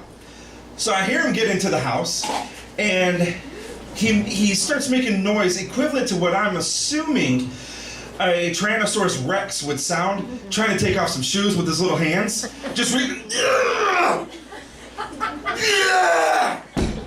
doing that, falling over. And I'm like, what in the world is going on? Just come and see me so I can see you smile. So he comes around the corner, and I still choose to ignore the fact that he's having a bad day because I need him to make my day better. He comes around the corner, and as I look around the corner, I say the same things that I've said to him ever since school started. I say, hey buddy, glad to see you. If you got some homework, make sure you do your homework, then we can go play.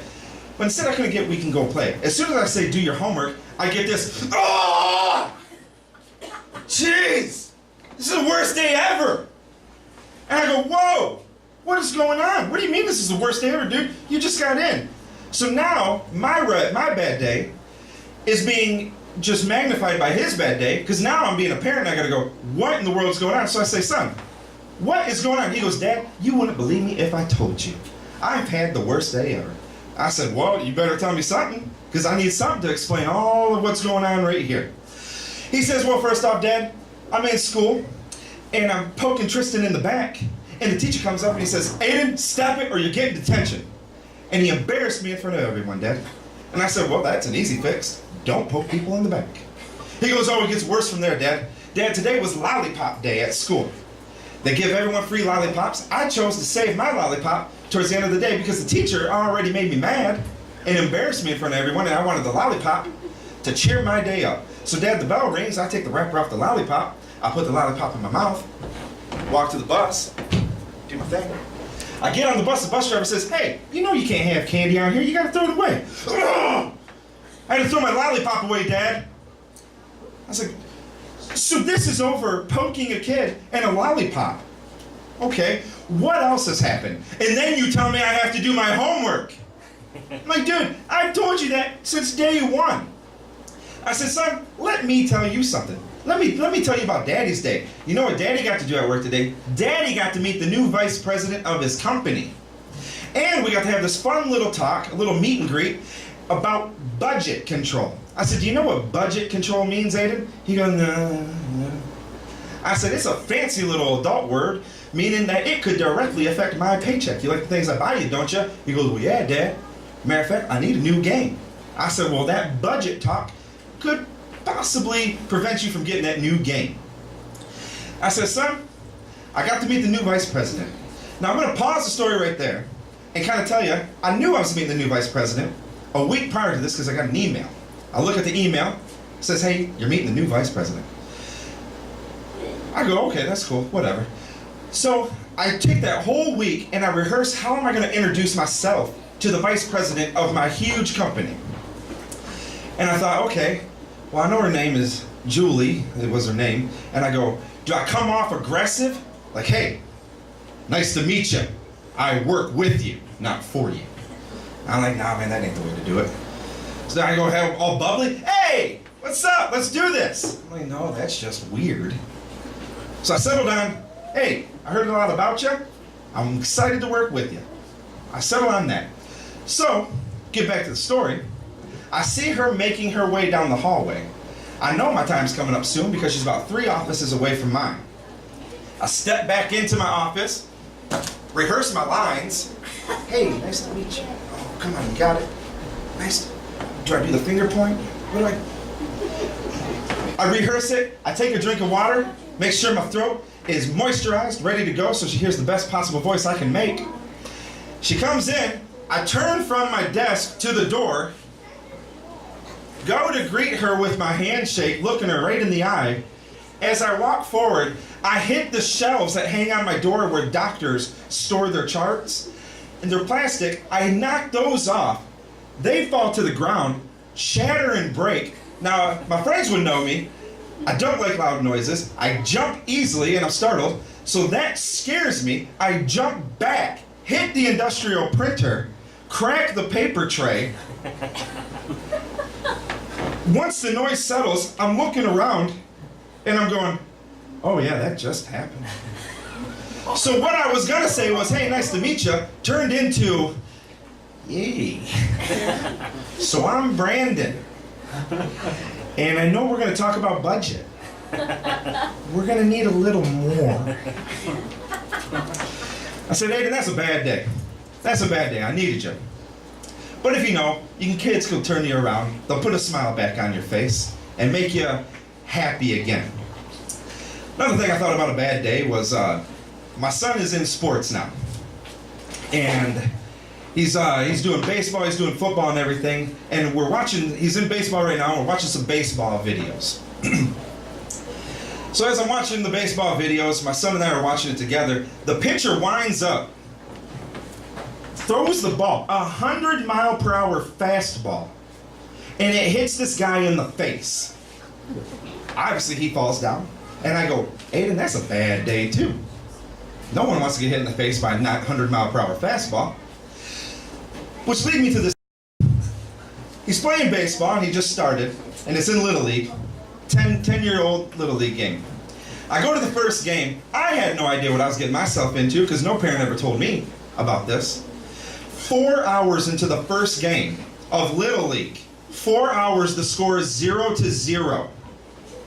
I'm sitting in the sun. You couldn't find a tree to give me shade.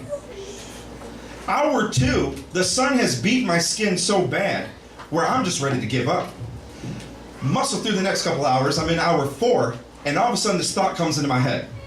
Now, I don't know if I'm a bad parent for thinking this thought, but I'm going to tell y'all the thought anyways. I start to think, if my kid could only get hit by the baseball. I know, if he could only just get hit hard enough to where we could leave and go to the ER, I felt like that's a win-win. And I know, if you don't know me, some of you are probably thinking, dude, that's rough. But y'all don't understand. It was 4 hours. I was starving. You don't get this way by missing meals. I like my food. So that's all I got for today. It was short and simple. So hopefully I can share a laugh with my life with you guys.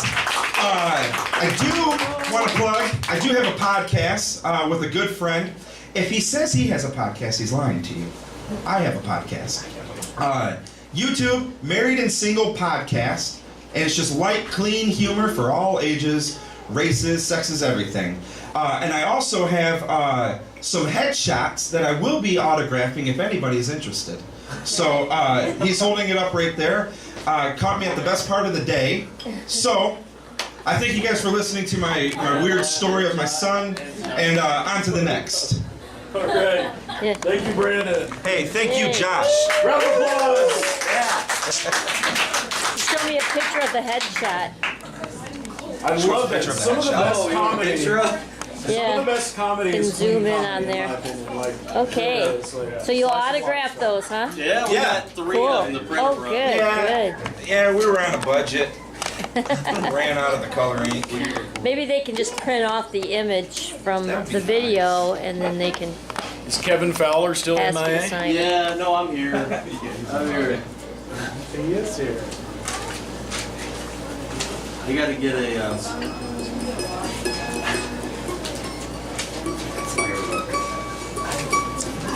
Do you want to announce them, and then I'll turn this off until you get settled?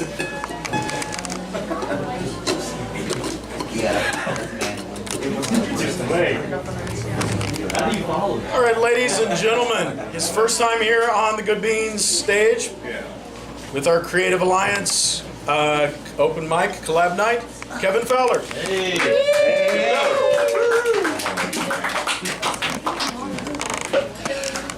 How's it going?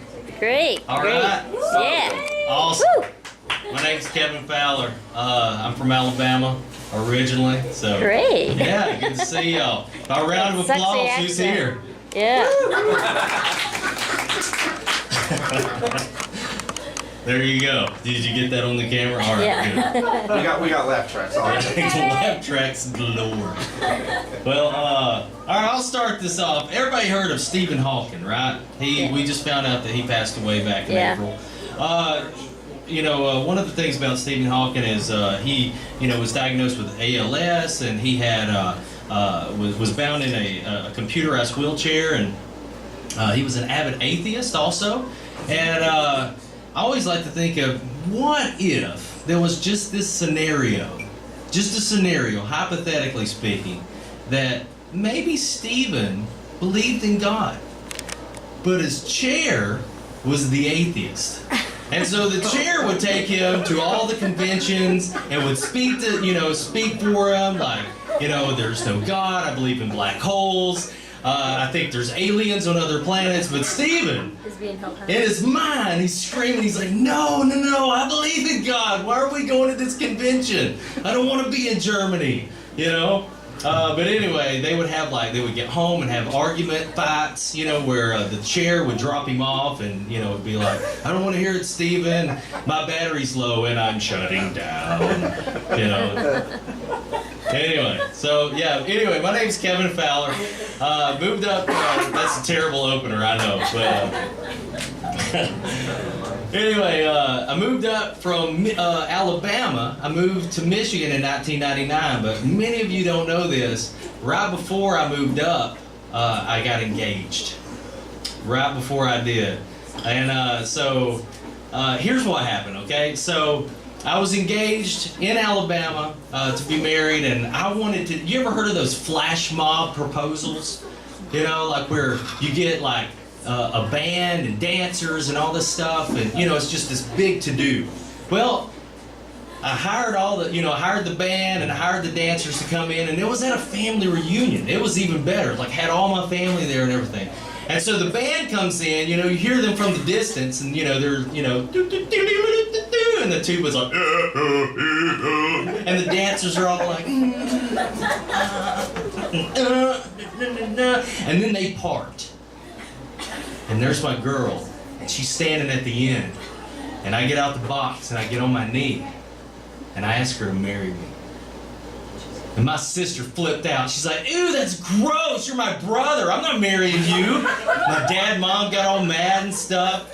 So it was shortly after that I moved to Michigan, and that's why I'm up here. I'm just giving into the, like you're Southern, you probably, I know that's taboo to ask your sister, and it's a joke. But anyway, no, I'll know better next time that I think the band was a little overkill. So, but all my family, they're still back in Alabama, and my dad's a Vietnam vet. He's a tough dude. And my dad, he had this quirk or like like a pet peeve about using good towels. Anybody parents like that? Oh, yeah, You can't use the good towels. Like me and my sister was in the kitchen, and we would spill something. He's like, "You better not be using the good towels and that to clean that up." And I'm like, "All right, Dad." Bad towels, Well, there was one day where my dad, he was in the backyard and he was chopping wood, and when the axe hit the stump, there was a knot on that stump, and it bounced back, and the axe went in his foot. Ooh. And he starts yelling at me. He's like, "Son!" He's like, "Kev, go get me the towels." And so I ran upstairs. I was freaking out. I grabbed some towels. I ran back downstairs. I threw them at him, and he starts freaking out on me. He's like, "Not the good towels. I can't use the good towels. Bleeding all over the place, son." And I'm like, "Dad, you can take off your pants and wrap around that wound, dude. Like, why are you screaming at me over the good towels?" But anyway, he's like, "My boot's full of blood, boy." And then my mom's funny. Her name's Branden. And so if you would hear my mom talk to, about these stories about my dad, she called me up before. And this is how my mom talks. She goes, "Oh, Kevin, you never gonna guess what your daddy did. Oh my goodness. He done ran his shin bone into the back hitch of the pickup truck, busted his shin all up. Blood's everywhere. He's gonna be on crutches for Christmas. But thank goodness we weren't home. We didn't have access to the good times."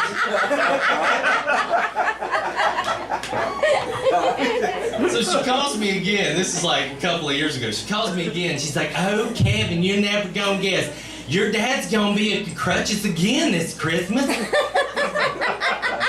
He busted his head wide open. He's in the wood shop. He's got stitches. He got stitches all over his head. They shaved his head. He looks like Friar Tuck. He's got that big bushy horseshoe all the way around. So he looks ridiculous. He's in the wood shop, and he's all bent down working on the project, and when he raised up, he hit the corner of one of those cabinets and split his head wide open. He stuck his head in a garbage can.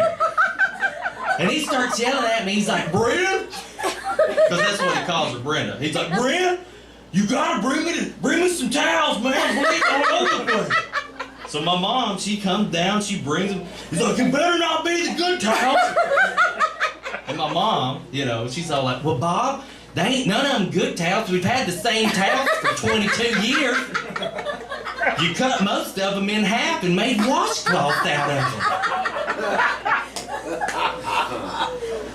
So anytime I go to visit in Alabama in Christmas, my dad, he's walking, he's like, "Well, there's a closet. If you got to take a shower, use about 15 or 16 of them washcloths to dry off with. It takes me half an hour to dry off." But we, thank you. Yeah, all right. Not long ago, I was diagnosed with this incurable illness. And I thought, well, in light of that, I thought, man, let's go on a cruise. So back in January, planned a cruise. We going on a cruise. We're going to Mexico. Got my family involved, got friends, family, and their kids. All of our kids are going. And so we planned this big trip, and I was like, dude, if I got this illness, let's cruise it up. Let's have some fun, It's pronounced gout. So I was stricken with that. If you don't know what gout is, it sounds amazing. It's when uric acid levels build up in your body, and then they decide to crystallize into one specific area, like a joint in your body, your big toe. And mine was stricken. It's kind of like Satan's little ninjas that just stab the joint, and and my right foot swelled up twice the size of my left foot, and I had a good, just the foot drag everywhere I went. So we decided to go on the cruise. This is a 100% true story. We go on the cruise. My foot swelled up. I can't hardly walk at all. I'm miserable. And the cruise boat, we're going to Mexico, and the boat visited the most beautiful of God's creation. And I got to view all of God's creation from my room window. And it was amazing. I would look out the front window, and it overlooked like the front of the ship. And like people were doing the Titanic scene, and they were grabbing, their spouse, and they were just doing that, at the front of the boat. It was awesome. And from my room, it looked awesome, And what was awesome about it though is in my room we had a television, and Channel 4 was totally dedicated to all the activities going on the ship. And so, rock climbing's going on outside the ship. I got to watch it from my room. They had like ice skating. Man, from my room it looked amazing. And then they had like a belly flop contest at the pool. From my room. Dude, I was loving it. I thought it looked amazing, But I did have a fun time though. Me and the housekeeper, we hung out a lot. And his name was Danny, and every 2 hours he would bring me a bag of ice that I could put on my toe. And it was cool, so me and Danny got to hang out. I knew all about Danny's family. But on the way here, I passed by a few drive-thrus, okay?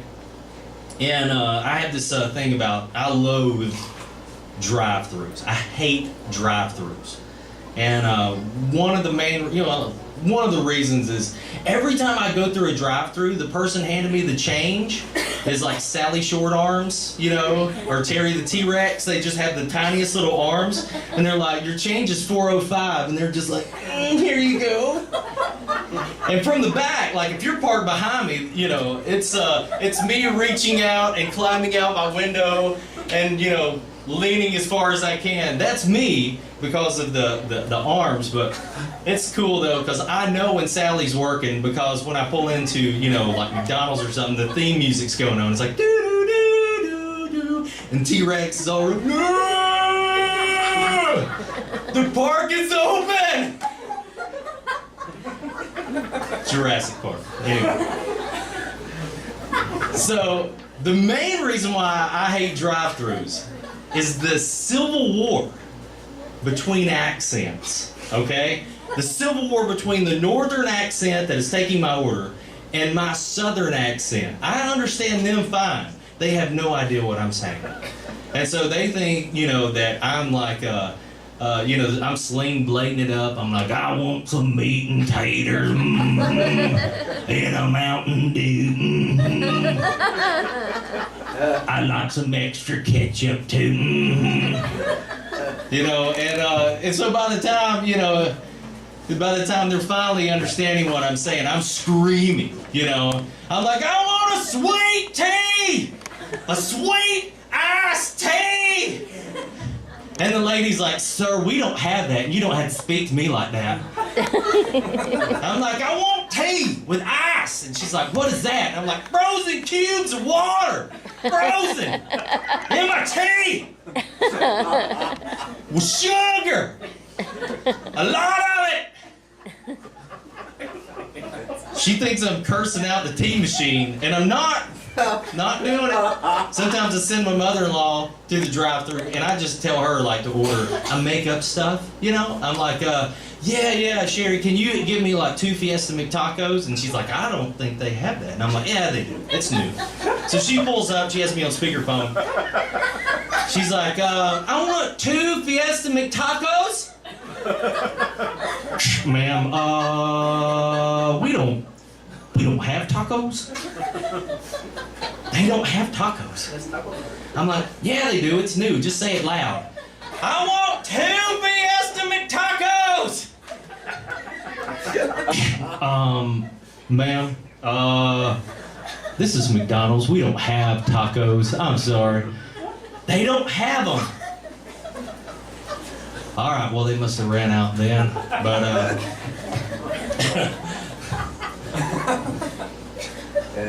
but anyway, I forgot my closer. I'm sure it was really awesome. Thank you guys. Hey, look, we're gonna be in the back signing autographs. I do have a book that's on Amazon. It's the #1 bestseller. It's called My Sister Said No, So I Moved to Michigan.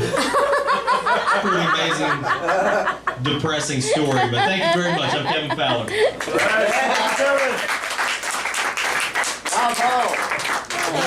That's good, man. Good.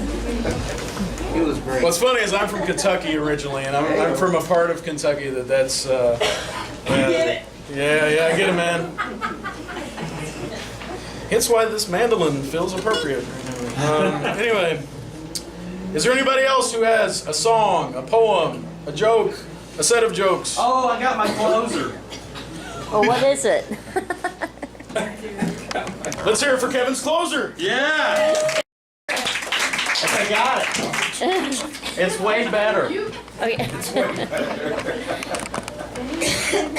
So anyway, this is how you recover by not recovering. One time I ordered a Pepsi and they handed me a bag full of dirty needles, and I was like, "What the butt? What is that?" And T-Rex was like, "You asked for Hep C, and so there you go." I was like, "Well, you forgot the ice." Thank you. All right.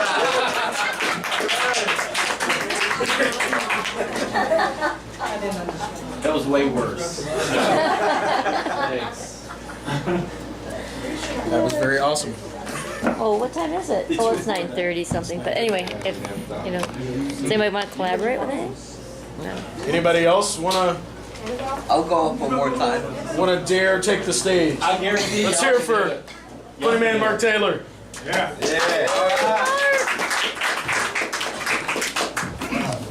How's everybody doing out there tonight? Yeah, great, good. You know, I took a frog to karaoke and we all croaked. Oh, yeah. I took my dog there. It was a rough situation. Yeah, she's saying, "Who gave that dog in the window?" So, anyway, I had a joke about chemistry, but I didn't know what kind of reaction I was gonna get. Ba-bum-bum. I had a joke about anti-gravity, but I couldn't put it down.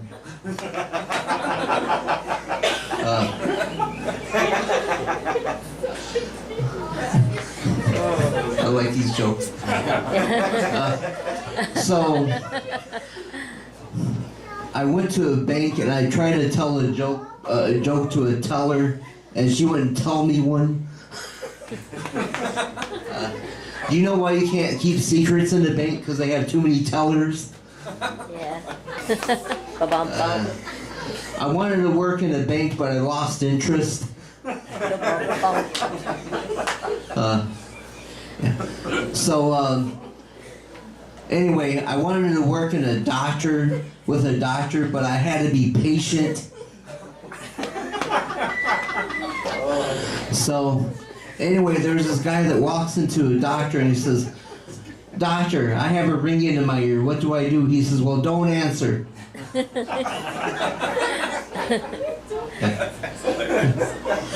There's a guy that there's a nurse that walks into the doctor and he says, "Doctor, there's a gentleman who thinks he's invisible. What do I tell him?"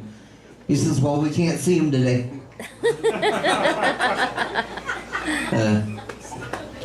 Okay, one more before I get off the stage here. So, there's a guy that goes to his doctor and says, "Doctor, my brother thinks he's a chicken." He says, "Well, bring him in." So he brings him in, checks him out. He says, "Yep, you're right, he's a chicken, but there's one problem." He said, "What's that?" He says, "Where's the eggs?" That's my time. Thank you very much.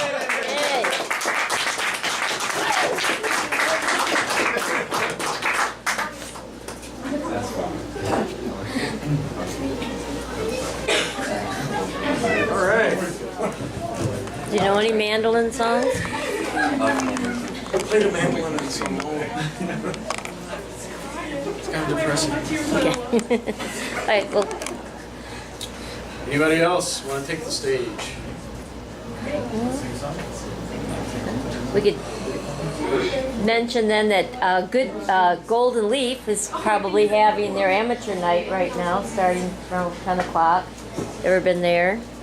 That's the Golden Leaf Club. Yeah. That's on 12th, right? Or Harrison. Harrison. Isn't it Harrison? It's over by 470. It's by the expressway. I've been trying to find it, and somehow, like when I plug it into Google Maps, it comes Can they it comes find on it? like complete other side of town and like a church. I'm Oh, like, really? that- Yeah, it's no they fun. probably don't know where it's at. You gotta know where you're going when you go there. I think my Google Maps is broken. Yeah, no, it's the place. Hey, thanks so much for being the host, too. Again, this is my first time hosting this shindig. I love it. Yeah. Everyone, give a round of applause for everyone who performed tonight. Yeah. Yay, John! It's a lot of fun. Go have a wonderful night. Drive safe. All right. Thank you. Thanks. No, I just wanted the name. It's good. I don't know if you'll be able to see that anyway.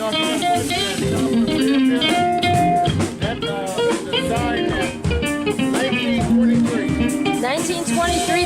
That's a long time ago. That's great. 1923. What? During the Prohibition. Yeah.